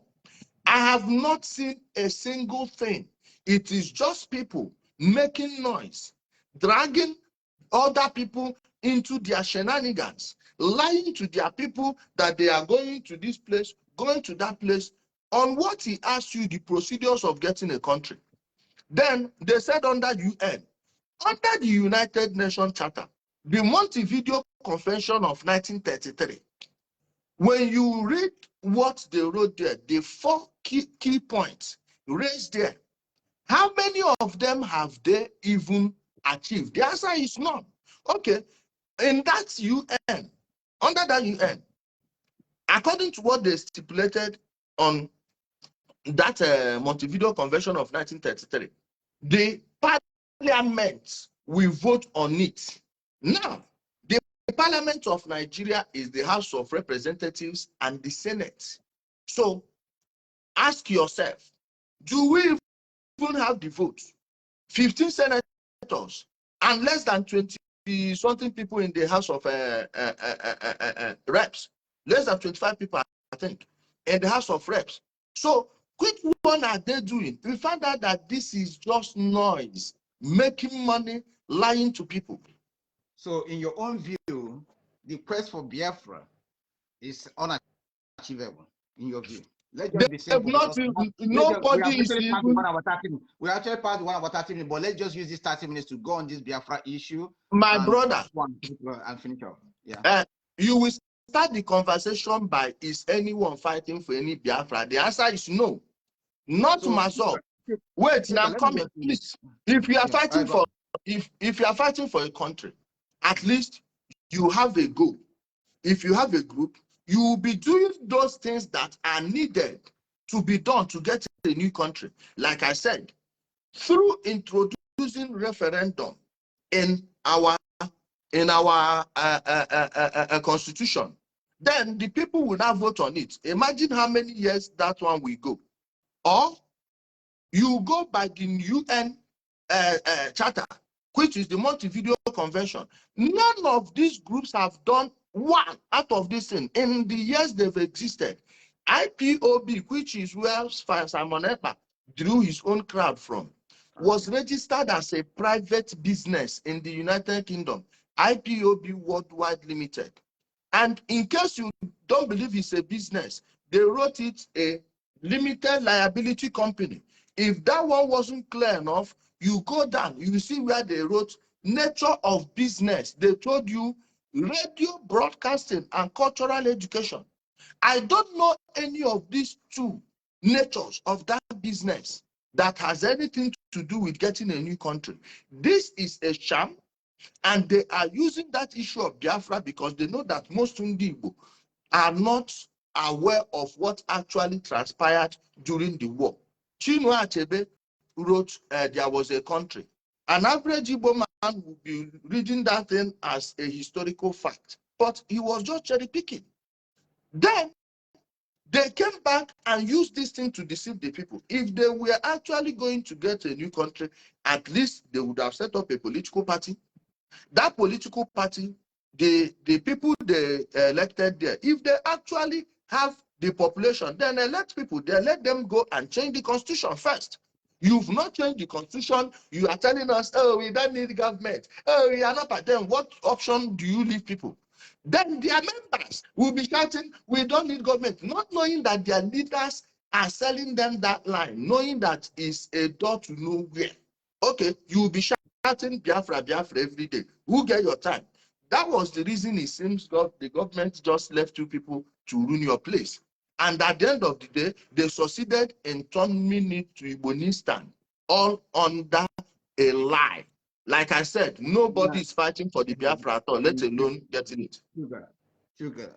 Yeah, I understand the registration of IPOP, which I actually think about what you said is right. But now that we are coming up with another plan to make sure that the Biafran got re-recognized and be established properly, like from your own idea. Now you know that the Biafrans, they are fighting against the government of Nigeria, and you want them to be part of that Nigerian policy. Meanwhile, you also here testify that the leaders of those areas are not yelling to their people. Whatever allocation they get, they use it for their own sake. Then now, how do you think we can easily encounter these people without being rebellious and without taking it by force? How do you think that they can? My brother, if actually IPOB and these people shouting Biafra set it up for getting Biafra and not working for the politicians from behind, collecting money and telling their people who to support, by now, they would have set up a political party. First, you will have a political front. Then, if you don't have a political front, there is no argument to make. You are not serious, you are lying. If somebody like this new one, if they said they are doing it, they will not be telling you, oh, we are collecting money to buy weapons. You've killed the argument now. Diplomacy is out of the window the moment you involve guns. These people, you mean they can close down everywhere and force people not to come out, but somehow they couldn't defend their own ballot boxes? Is that what you're telling me? Or are they actually working for the politicians and are participating even? Benjamin Madubugu, what was his problem with his boys? Did you hear when he called the army to arrest his boys and they ran away? And those boys were the ones loyal to Obasi. What happened? It was politics money they brought. This is an open secret. Everyone knows this. His own share was brought in bags for those people. Then when the question started coming, those ones demanded their own share. He did not give them.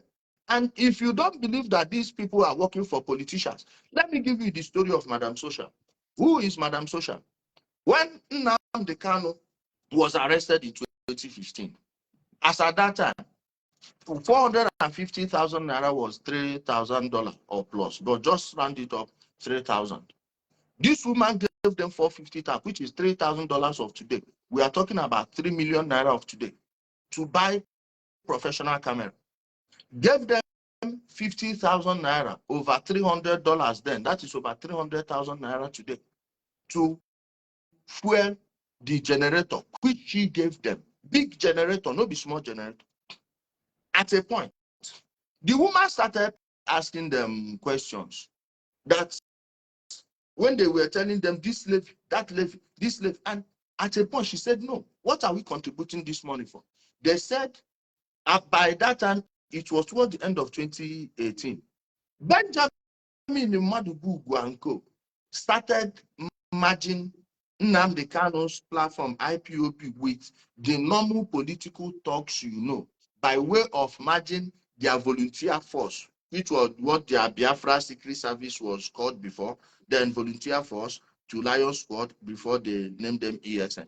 When he was merging them with politicians. Some people refused. That woman refused. Then, in 2019, by then the elections were around the corner. Prophet Nwoko, who was the Biafran spiritual leader, came out, the video is in public, and said that these people have sold the Biafra. They now want them to work with the politicians and cancel the election boycott, which they all agree that his hands are not there. The second video, he said he knows they will kill him, but he must tell the truth. If they kill him, something more disastrous than him will happen to them. He mentioned it, $2 million. Less than 3 days later, the man was beheaded in Enugu, and that's why they were telling people in the street that it was Fulani herdsmen. They were celebrating his death on social media. Then this woman, when she refused to, they were not budging. When they told them clearly, in no unclear terms, that they were working with those politicians, they refused. What did they do? Nnamdi Kanu's boys went, Obasi boys led it under Benjamin Madubugu. This happened at Oba. I'm giving you historical facts. They went there, killed one of their own members, injured not less than 6 people. The worst of them were one boy they beat. If you see blood that flowed, that was when people like Ruby Matthew, 1 minute, George Onibe was still with them there. Then that same Madam Social, for refusing to levy their own people, and he said if his unit said they should go, then she will leave. If Nnamdi Kanu wants to sack her, he should sack her, not Benjamin Madubugu coming to tell her what to do. They beat that woman. That thing happened in the afternoon. They took her to the compound of Ezu Okpoko of Oba, one of the men responsible for the poor state of the Onitsha-Owerri road from the Anambra side. All the contracts they gave CCC in the southeast, name one they completed, and name one that lasted 2 years. In the same compound of the politician, these people, I guess, was where they took this woman to. Is that not kidnapping? After beating her mercilessly, they tore her clothes, naked, someone small, a grandmother. tore her clothes naked, pushed her out around 2 a.m. in the night. She was saved. If not, if not that people knew they had her in custody and they left with her, they must have done something worse to her. That woman, as at the last time I heard about her in 2022, the beating they gave her is still giving her an ear problem. So what does that tell you about the group? It has nothing to do with Biafra, and the hands of the politicians are heavily behind. In fact, let me give you my own experience.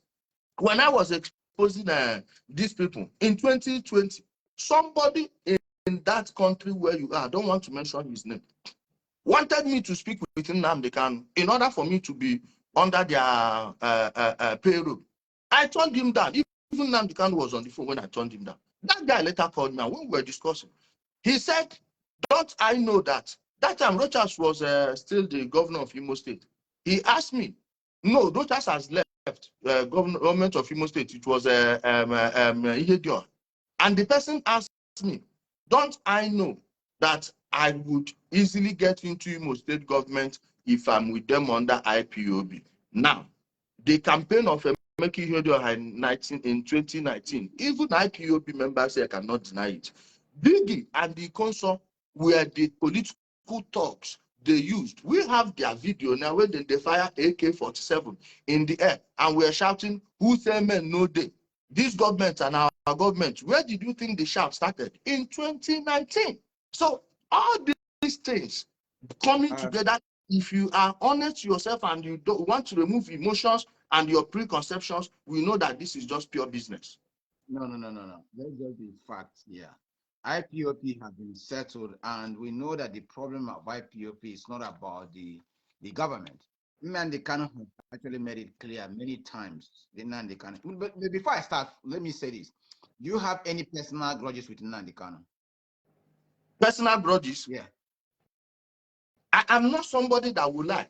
I have personal grudges with him, and I have overarching grudges with the criminals he's working with, because I know how they function, and he crossed my lane to the extent of going as far as contracting one Ashawo in Italy to come and lie that I was a human trafficker when I refused to back down on the story of their transmitter.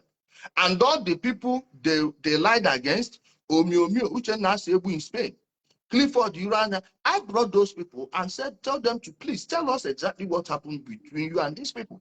Then the attack came.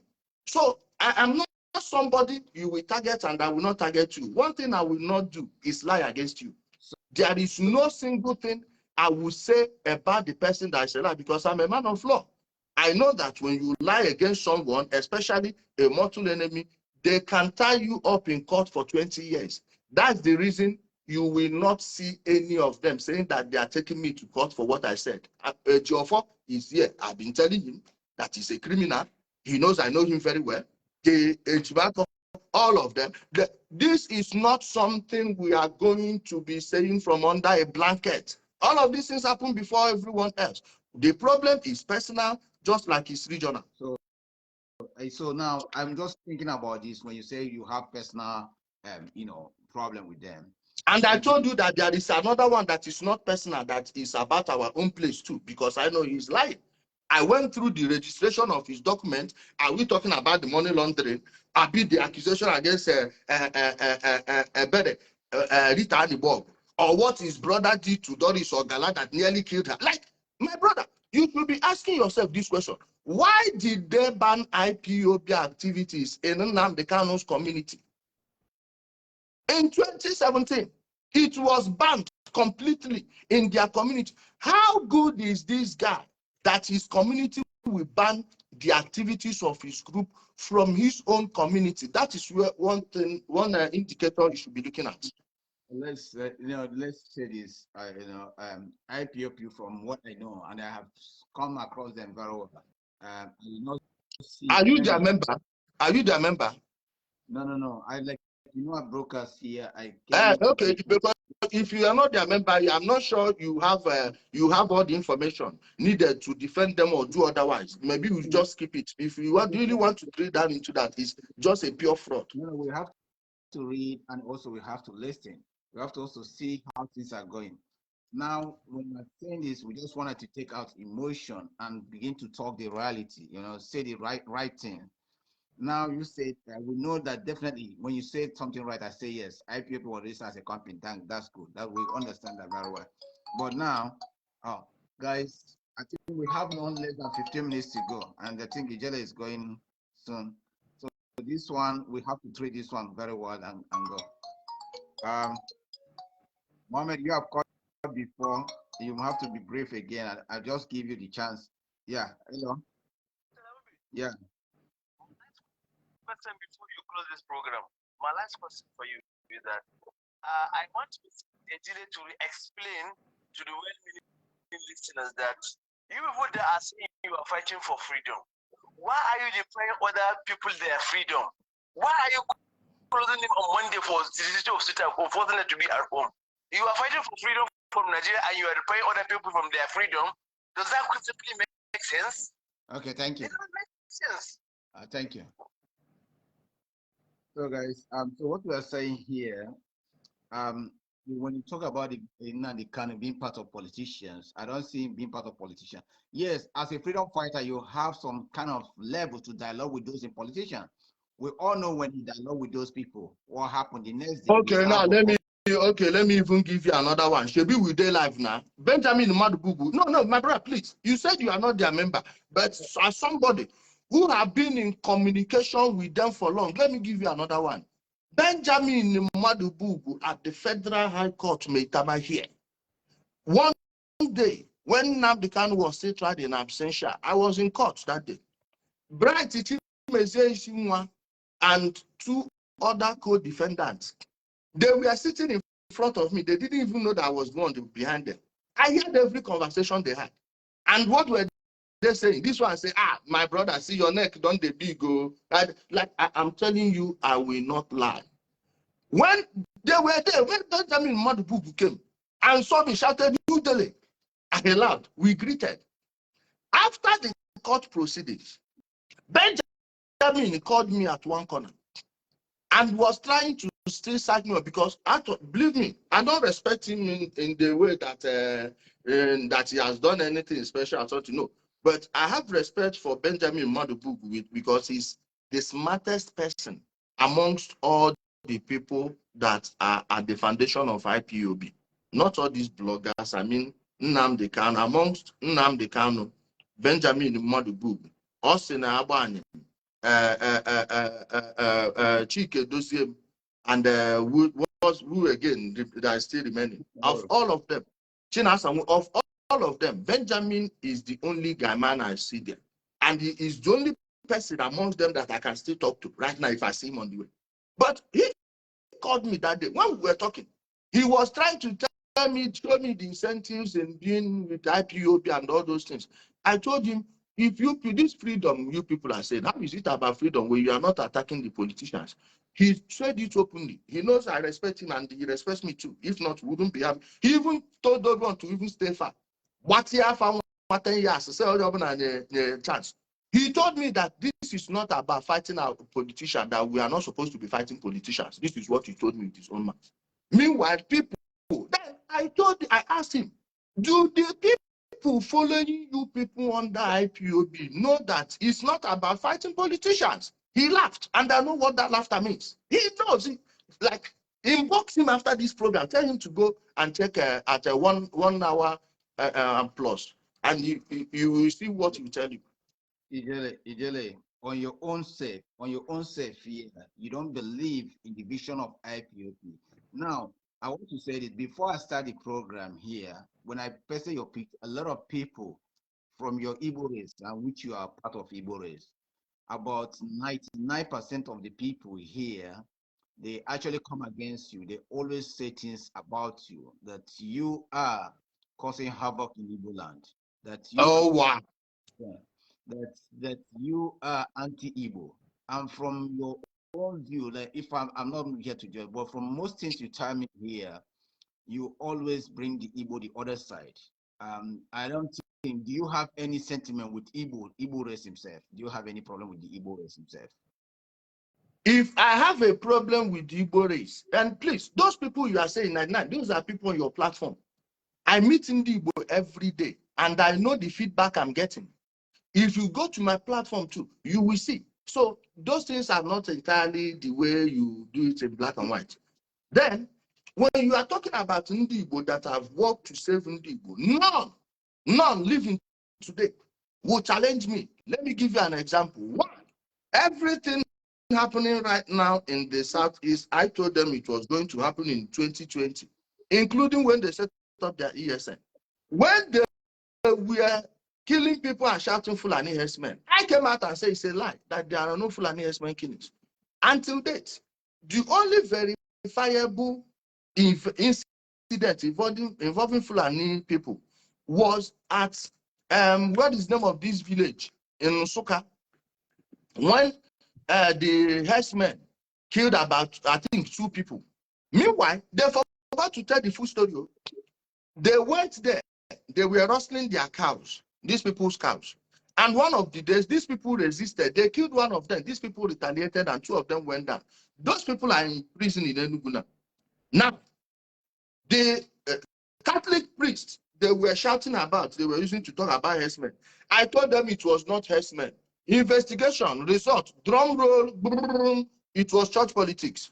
The guy they killed at Uri, they said it was a Fulani herdsman. At the end of the day, it was their former member that left. The woman that was raped at Mpo, side by side with her daughter, the woman from Ebonyi State, they said it was herdsmen. I told them it's a lie, it wasn't herdsmen. Finally, what happened? I was proven right. The Otanja fire incident, November, October 2019. Nnamdi Kanu was on air lying to them that Fulani people did this thing on purpose. They want to burn all the markets in Onitsha. I made my own investigation. I was born in Onitsha. I called somebody at Opiweka.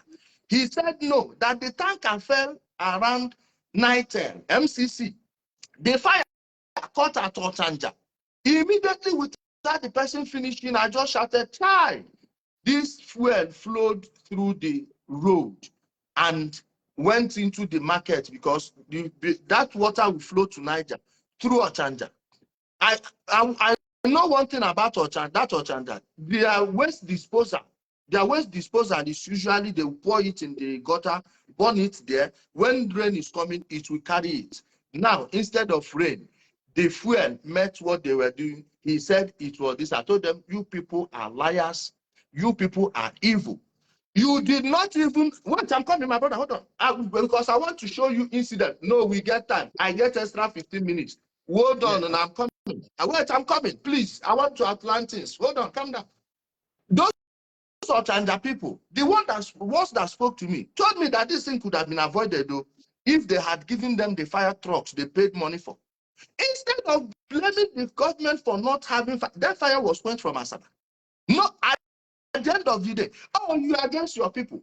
In all cases, when they were killing people at Okija, they said it was Fulani herdsmen. I said it's a lie. When they were killing people at Njaba, they said Fulani herdsmen. I told them, me, Njaba, see Isu. Then they brought it to Isu. I told them it was another bloody lie. The one I think be told you, guess what? The people that did those things were captured. Before I could call law enforcement to go pick them up, they will kill them and burn their dead bodies. Why? They didn't want them to talk. All the places people have been dying on Nsukka, Orumba South, Nnewi South, Osu, Olu, Asia, Osumo, Osu Itokwa, Lilu, Mbosi, Uli. All these places, Okigwe, I told them it is these people doing this thing. At the end of the day, instead of apologizing to me for being right on all these things, now on hating Ndigo, what?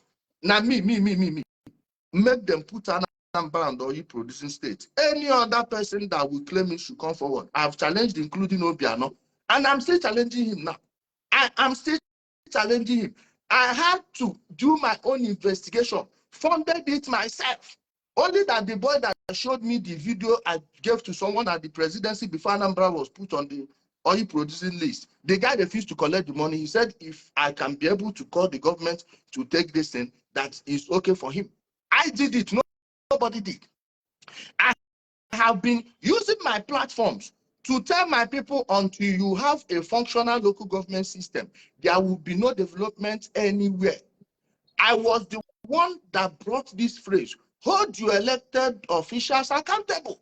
So in all of these things, show me one that is against our people. Or is it because I am not parroting their talking point? People who refuse to relearn and unlearn. And they will always be telling you, oh, I heard from my grandfather. My grandfather told my father. Your grandfather that didn't even use a telephone, you are using a computer and phone at the same time in your pocket. Then you will be believing it. Me?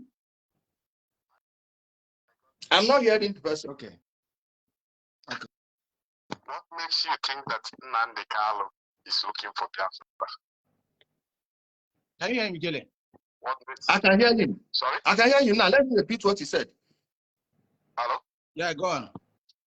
I said, what makes you think that Nnamdi Kanu is looking for Biafra? Okay. What makes you think about that? Okay. And another thing is that what makes you think that well-meaning Igbos doesn't like Udele? Okay. Now, okay, I'll answer that. Yeah, thank you very much.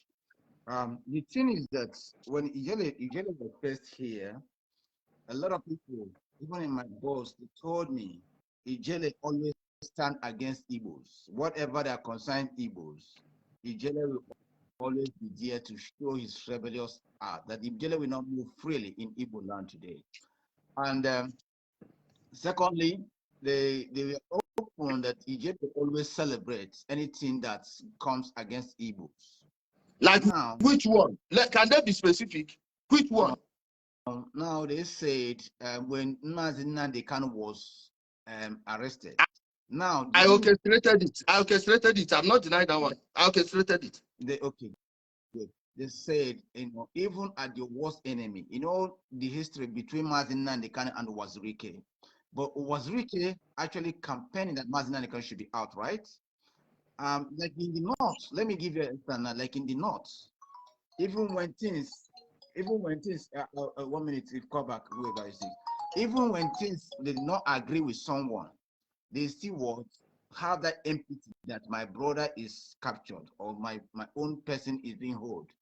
Do you know a single notable northerner that is calling for the release of all these Boko Haram commanders? Do you know that there are Boko Haram commanders that were arrested since 2020? They've not even gone to court now. They are still in military detention. And this one, those people that are telling you, are you listening to my brother? Yeah, go on. You said they told you that I'm always against Indim, but anything about Indim. Okay, we've spent almost 2 hours here.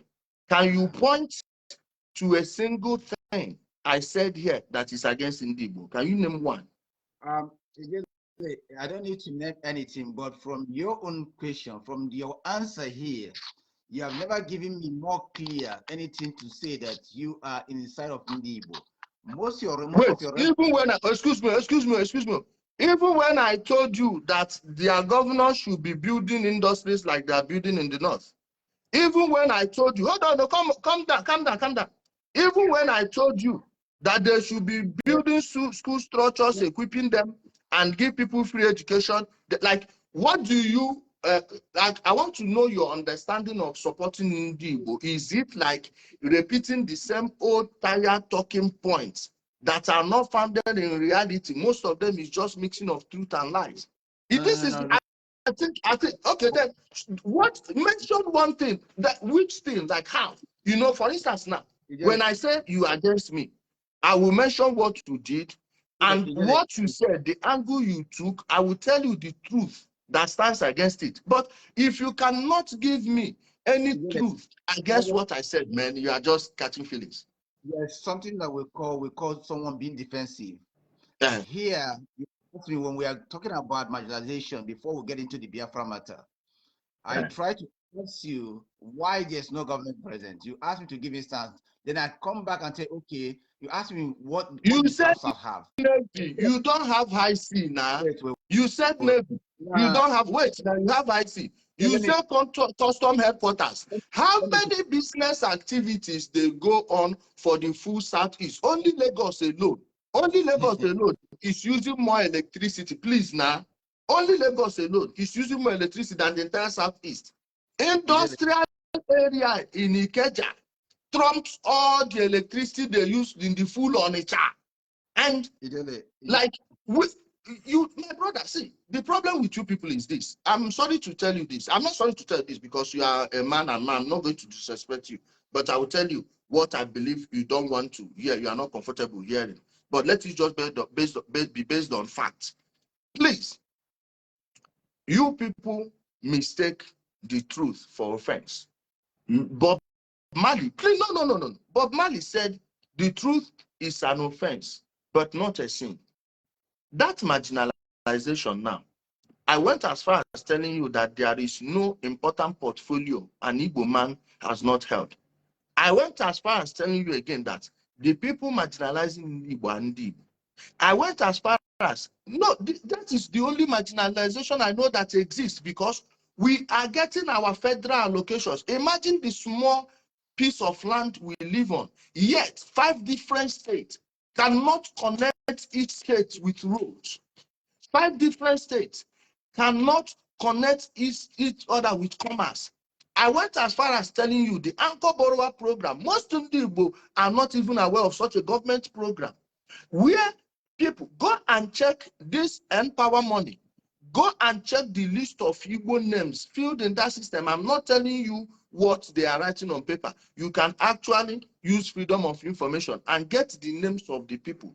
See how many people from the Southeast the government believe they are giving 150,000, 400,000, 350,000. You will not meet a single person that has received it.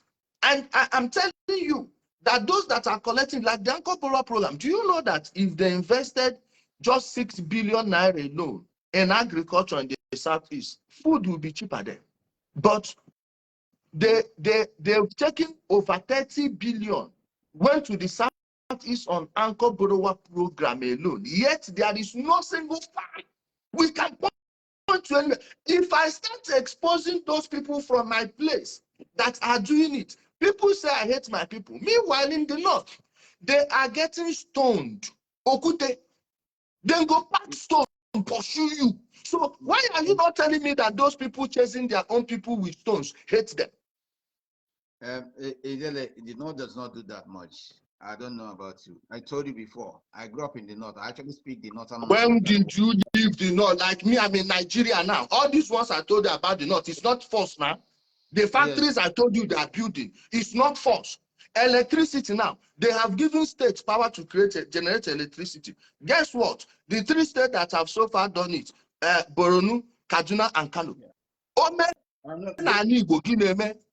There are some places we come to an agreement here. I don't doubt you that the Igbo are not doing to their own people. But again, how can these people be held accountable? How can these people who have have their strong with the government be held accountable? And being that we have the president of the country, whereby yes, a disciplinary team when someone is underperforming in a country like Australia is a federation, like you said, Nigeria is a federation. Victoria have their own states. The Victoria state have to borrow money from my brother, use Nigeria. See, use Nigeria. You know, Australia is running a regional government. This region, Andrews, they decide. This one, they decide. All of this. Now, in Nigeria, wait now. Why didn't the Northerners wait for the president to work for their people? And it fell on their own citizens to fix their society. My own is, why is it that in our own place, we cannot call evil evil? Why is it that in our own place, it is only in our place that we go? Okay, I'm from Imo State now. I'm from Imo State. The current governor of Imo State is from Oluzon. Let's start from 1999. Atiku Denwa, 8 years Oluzon. What's his name? Ohakim, 4 years from Okigwe Zone. Only 4 years. He didn't complete 8 years. Of course, he's not supposed to complete that 8 years. Then Rochas, 8 years. Guess the zone.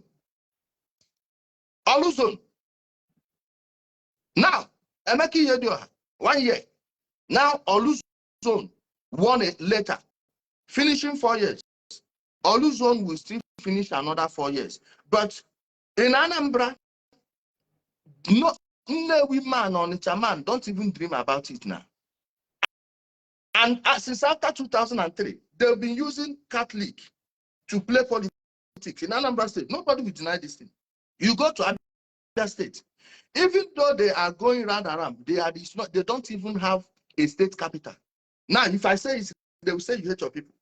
Enugu, it goes down, but after since Chimaroke left, nobody can show me anything. The Chime they are praising, they cannot give you project for project. You can't challenge him with Chimaroke Naman. Ebony State, it was up until they got Dave Umai that they went to where they are now. All of these things, nobody is talking about it. And when I raise it, they say you are speaking ill of your people. And they say when Nnamdi Kanu was arrested, I have not hidden it. 10th of June 2021, when I got the information that Nnamdi Kanu was in Southern Cameroon, I told the people I know in government, I even came out in public. So it wasn't as if I did this thing in secret. I made the video on the 10th of June 2021. Only evil people, if you see anyone that has a machete cut here, know that whomever give him that machete cut is an evil man. Any person you see with a machete cut there, go check him. He's a very stubborn person. They challenge you carry knife. And anybody that will machete you from the front is not an evil man. You may not like what he did to you, but at least he's not pretending to love you when he doesn't. I never made it a secret. It was a battle, either him or me. When I got that, I told the government. Less than 2 weeks later, he was about 2 weeks later, he was brought back. Am I supposed to be pretending that I wasn't happy he was arrested? Like, what does that make me? Does that make me a man? And I give you my reason. Nnamdi Kanu does not represent Ndigo. My issue with him is my issue with him. Then on the thing you say he's fighting, if you come to that argument, I will tell you it's a private business. So it's nothing to do with Biafra. They said that I'm rejoicing when they kill ESM. Am I supposed to be crying when I know that these are the criminals kidnapping people? All these their camps. This is where they go. Gentle, if not that he came to reveal his face. If you had told people he was the one that killed the army lady and all these people, plus the former Idatono local government chairman, Chris, if he didn't open his face, nobody will believe. But I've been telling people these are the people responsible. Yeah. So how does if anybody doesn't like it, it's the person's business. You don't speak for Ndibo. If you say you are speaking for Ndibo, one, I know Igbo culture, I know Igbo tradition. Before you bring an agenda and say it's an Igbo agenda, all of us should be there now, deliberating on it before you bring an agenda. Not when a group of people we go and do something, they come out, they say it's Igbo agenda. If you don't support it, you hate Ndibo. How? Did you consult me when you were going? So you believe that I am too small for you to consult. Then when I start kicking against it, you start shouting and kicking against it. Like, where do these people get off? Udele, you know the inauguration of ESN, you know what is going on there, how the Fulanis are encroaching our land. No Fulani encroached anywhere. No, none whatsoever. Because me, I invested my own. Remember, I said I invested my personal money on those investigations. All the people that were living when Ikonso tried to bury Apambo, Cosmos George, and the other George still from Riverine area, he wanted to bury them alive until a went up a village CCTV, saw them and raised an alarm. Had they managed to bury them alive there now, if people let us see, they will say Fulani people, see what they are doing again. In Aguleri area, all the places they were shouting Fulani men. Ever since the community rose up, Ayamelume area, they rose up and cleared that place. Have you heard anything from there again? Okija, I will give you Okija for example. All the times they were killing people, oh, they don't kill for Okija again, no. Fulani men for Okija again, no. Now, Okija people went and reinforced, employed their youths, gave them guns, arrested all their people in the village that are in ESN. How come Okija became quiet after they killed all the ESN people in their community and no one has done anything there? If you go to, So Udele, your no, own this one take. you need to ask Igbo. He's at least he's sympathetic to IPOB, but he will still tell you this one. This one you can ask him, is his community. So Yeah. you are not asking yourself, okay, Okigwe, they are buying human parts there. And they said it was Fulani people. I asked them, how can Fulani people set up shop at Okigwe selling human parts? Now, whose camps did the army bust? Who are the people that are getting there? What is his name? Sapele? The spare parts Sapele is unloading at Mbuko Bosi and Mbukampo. Who do you think are the owners of those vehicles? Where do you think those people are? They said Fulani people are kidnapping full buses. The one of the UNN students that the former governor of Enugu State, Ugwuanyi, secured their release. Who did he pay the ransom to? Fulani or Igbo land?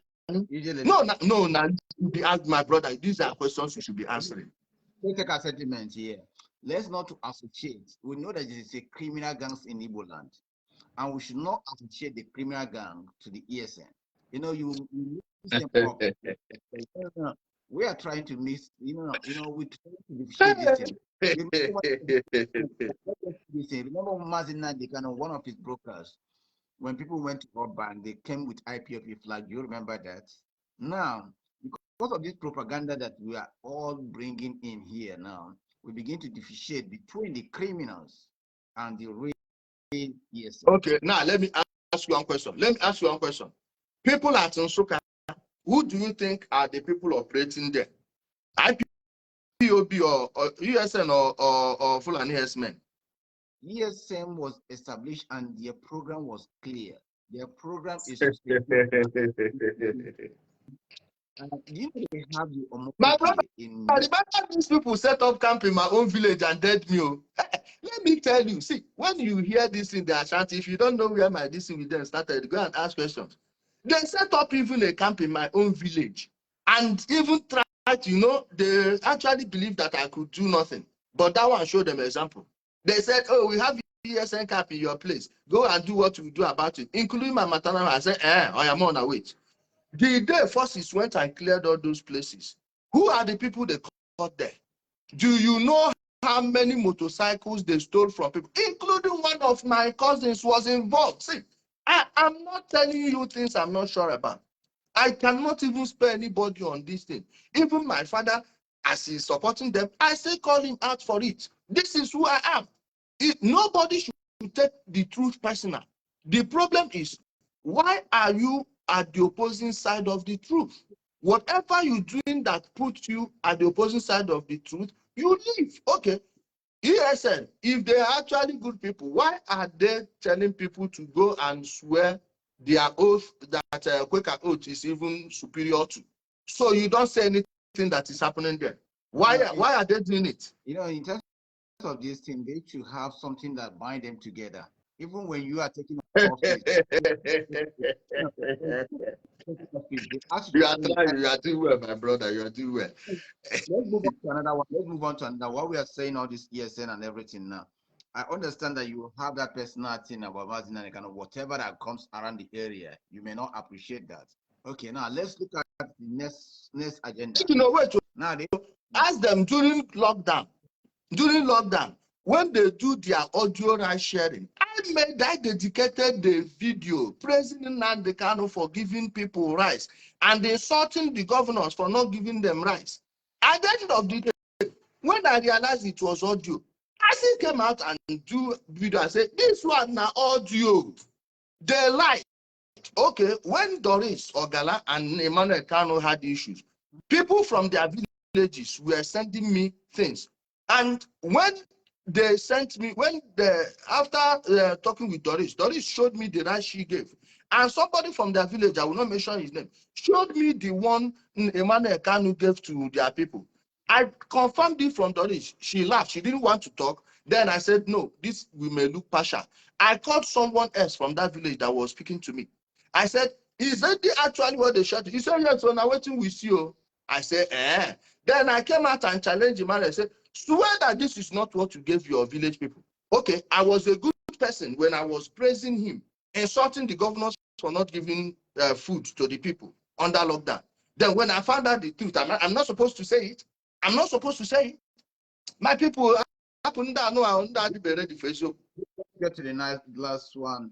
No, second to the last one, because maybe you have extended the whole thing. We'll knock it like 3:30 or something like that. Go home. Now let's talk the last one.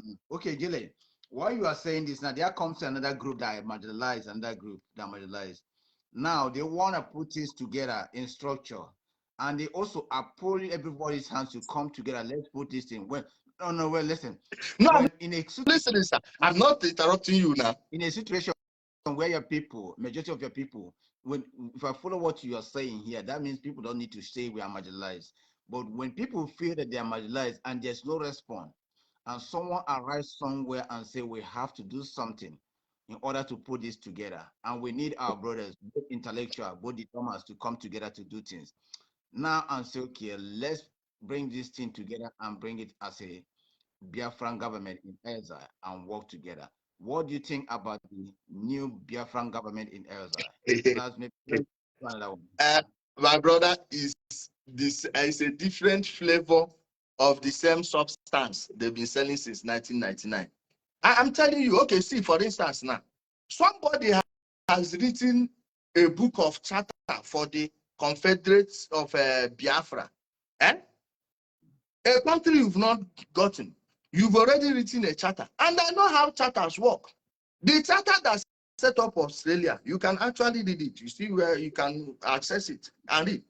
Now, the very first sign that this is the same thing Nnamdi Kanu was doing was when now they said they're selling $100.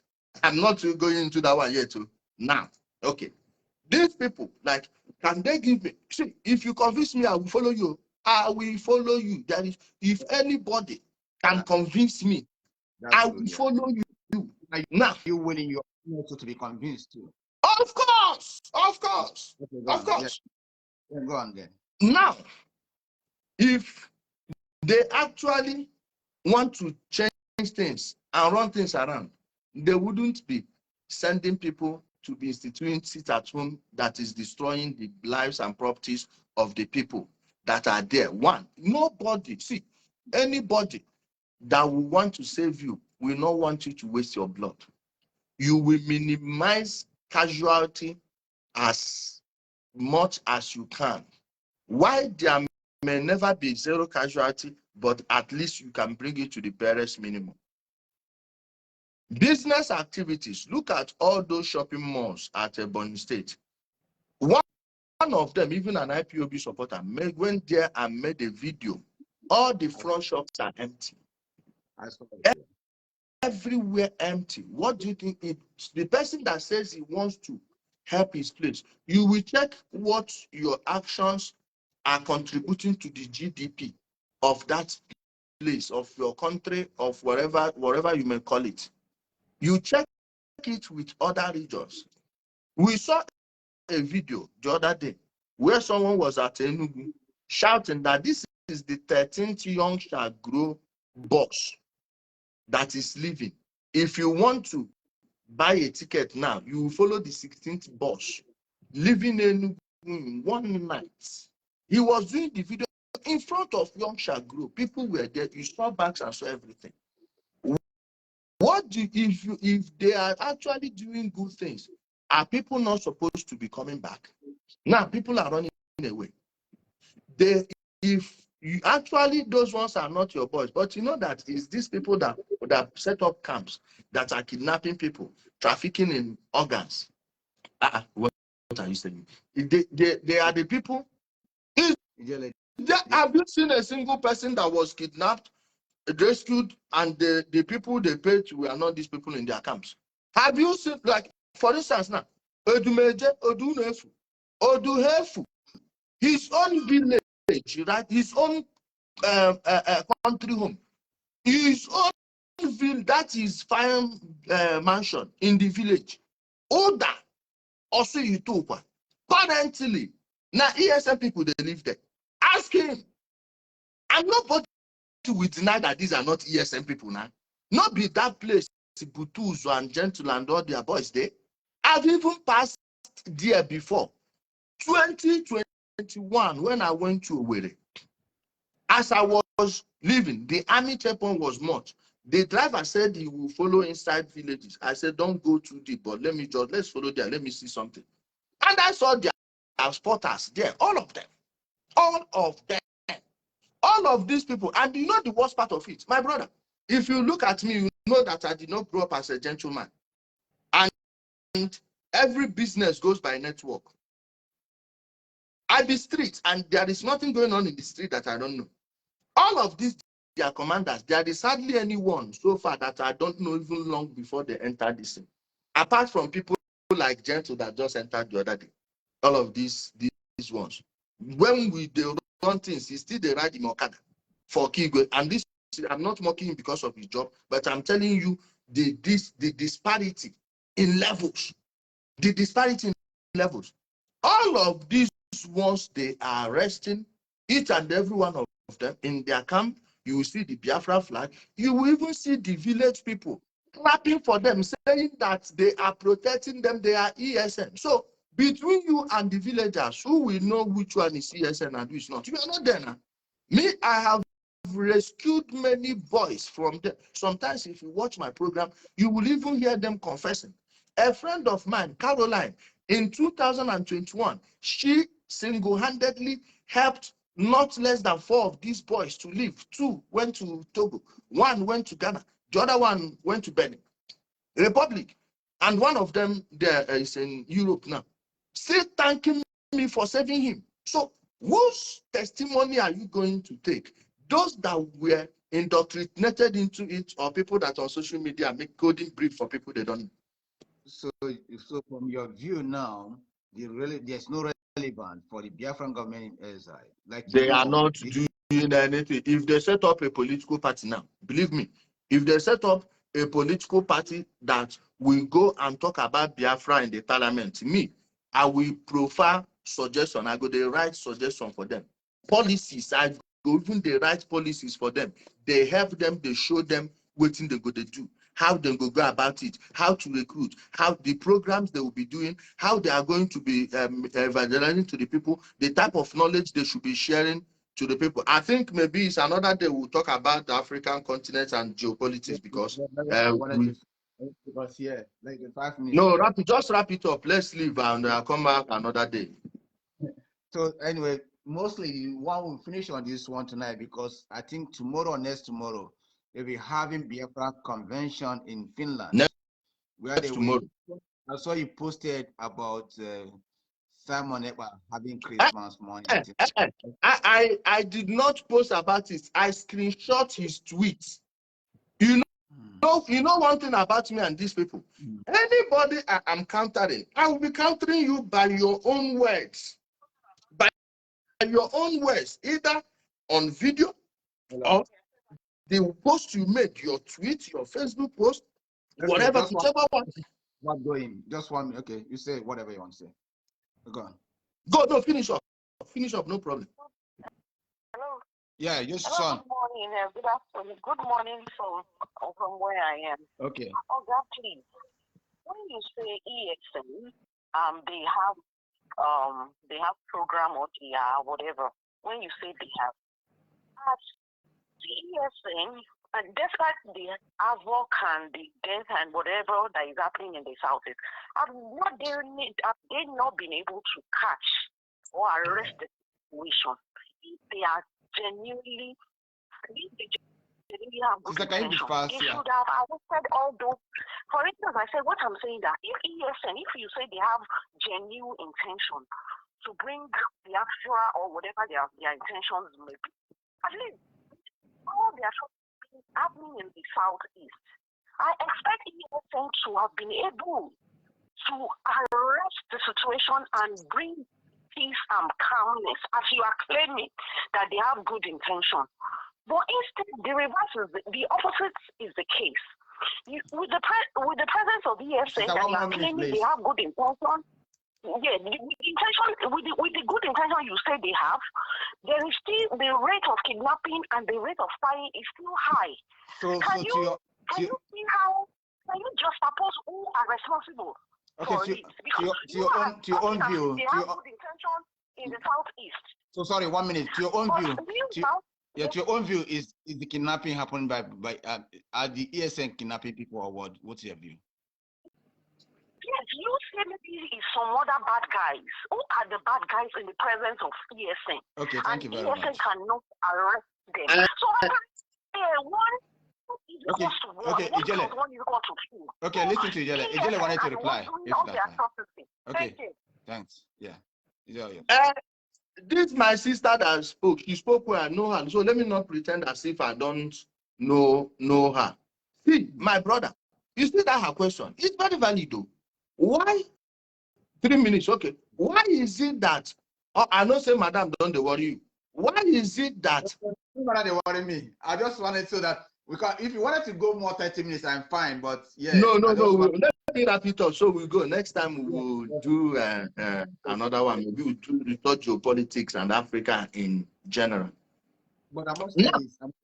Before you continue, I appreciate your input. No matter how the view is, I may not all agree on what you said, but the way you bring it here is actually very good than when I hear you that area. No, you know, it's good. It's good we speak to other audience, because if you are speaking to only the same group of people, it will be like singing to the choir. That's why I don't select where I go. Even if it's somebody that has only 1,000 followers, I will go there. Once I have the time. Once I have the time, I will go there, because I'm not afraid of any conversation. And I want this thing to go as far as possible. Radio, TV, and whatever. But let me address this sister's issue. Then we... What is, I saw some of my Australian brothers here who have similar... Guys, listen, let me be honest with you here now. In Australia, a lot of people have views, different views, like very depth view. And when Udele was saying this, but you may not know, I saw some of my brothers here speaking, commenting some things here, not too far from me, know me personally, okay? But I just keep quiet. So while we are saying this, you know, we have people that agree and people that disagree. We always come to agree or disagree. Udele may have his view now. He comes down and say that what they are doing is not right. Then when you look at the whole thing there, you think maybe what he's saying is true. Maybe I may say no, but when he gives his point, then we all, you know, come on. We think somehow we balance everything, okay? We try to balance. If you think that he's doing the right thing, then guys, let's find support. But one thing we want is that to see that there be a peace and there be a resolution. And you know, majority carries the vote. And while Udele is doing this, our people definitely 95 or 96% of the people are saying this, that Udele is not actually working for Igbos. You know, that is 90-95% of bingos. Differentiate it. 90-95% of bingos. And you know, they always intimidate people from. I tell you, feedbacks I'm getting every day. Who are the people watching my videos if it's just me and my friends? Eh? Who are the people? And they had to hide to do it for their safety. And you know why? It's because the ESN will glue for them and buy them. We know these things. Like what our sister was saying. In Ali Bona, let me mention the entire Orumba South, the entire Newi South, Uli. I hear that they are trying now. Asia, Ihembos, Osu, some part of Olu, Osu Yitu, Osumo, Atala, in Noka North, Nsuka, the full Nsuka, most villages in Nsuka, some parts of Oji River, around this work, Okigwe, especially Ihube, Ako, Umulolo. All these places are no-go areas. And one thing they all have in common is presence of ESN. So if the ESN are not the people doing it, why haven't we seen at least one place, one, that ESN are fighting with those people? The only problem you will see there will be when, of course, you know, have the Bayoba and Jaja. That's the type of conflict, which is when this group realize that, oh, So we've been doing this thing, thinking it's about Biafra. All these ones are getting money, and give us our share. They will not give them, they will buy them. That was how Gentle left, separated with Sapele. True or false? That is the truth. So why is it that all of these places that they occupy are the unsafest places? If they were there to provide security, as people will say, Odumeje would be partying with them in his house in the village now. But you know, Odumeje's parents, they are so stressed in peace. His parents, do you know the day they were buried? That is if I thought they buried them. Do you think Odumeje will bury the parents without people knowing? Then if he did it secretly, why did he do it secretly? For who? Who are the people that are calling people, forcing them to pay money to them, of which we have seen that their visits, and they will take them to their camp to swear, and they will come and say, oh, it is not our people, it's the bad ESN. Why are the good ESN and the bad ESN not fat? And why is it that they've not arrested one Fulani person in the bush? If not the ones that are cutting nails, the shoe shiners, the cattle rearers, the ones driving their trailer, and all these things, you will not see one. I'm from Imo State. Please, what state are you from? I'm from Imo State too. We are from Imo State. You now know that I'm from Imo State, or from Imo State.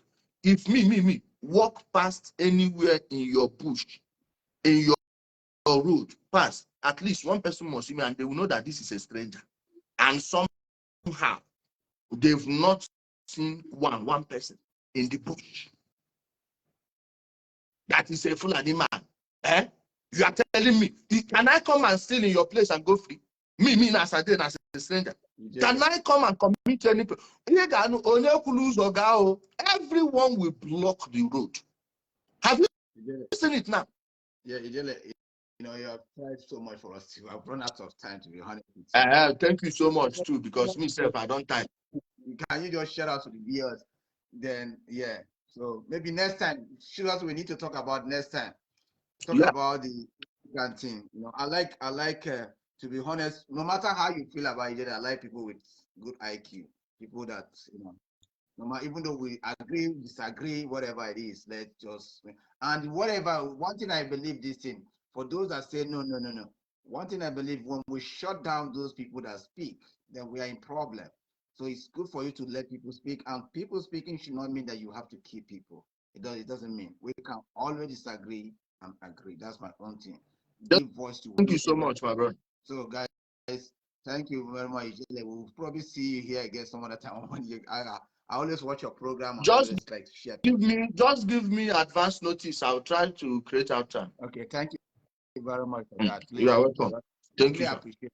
And those that come out, Udele, I see you guys supporting him all the way here. Come on, guys. You guys have to be very, very neutral in your argument. Thank you very much, and all the best. So, guys, listen.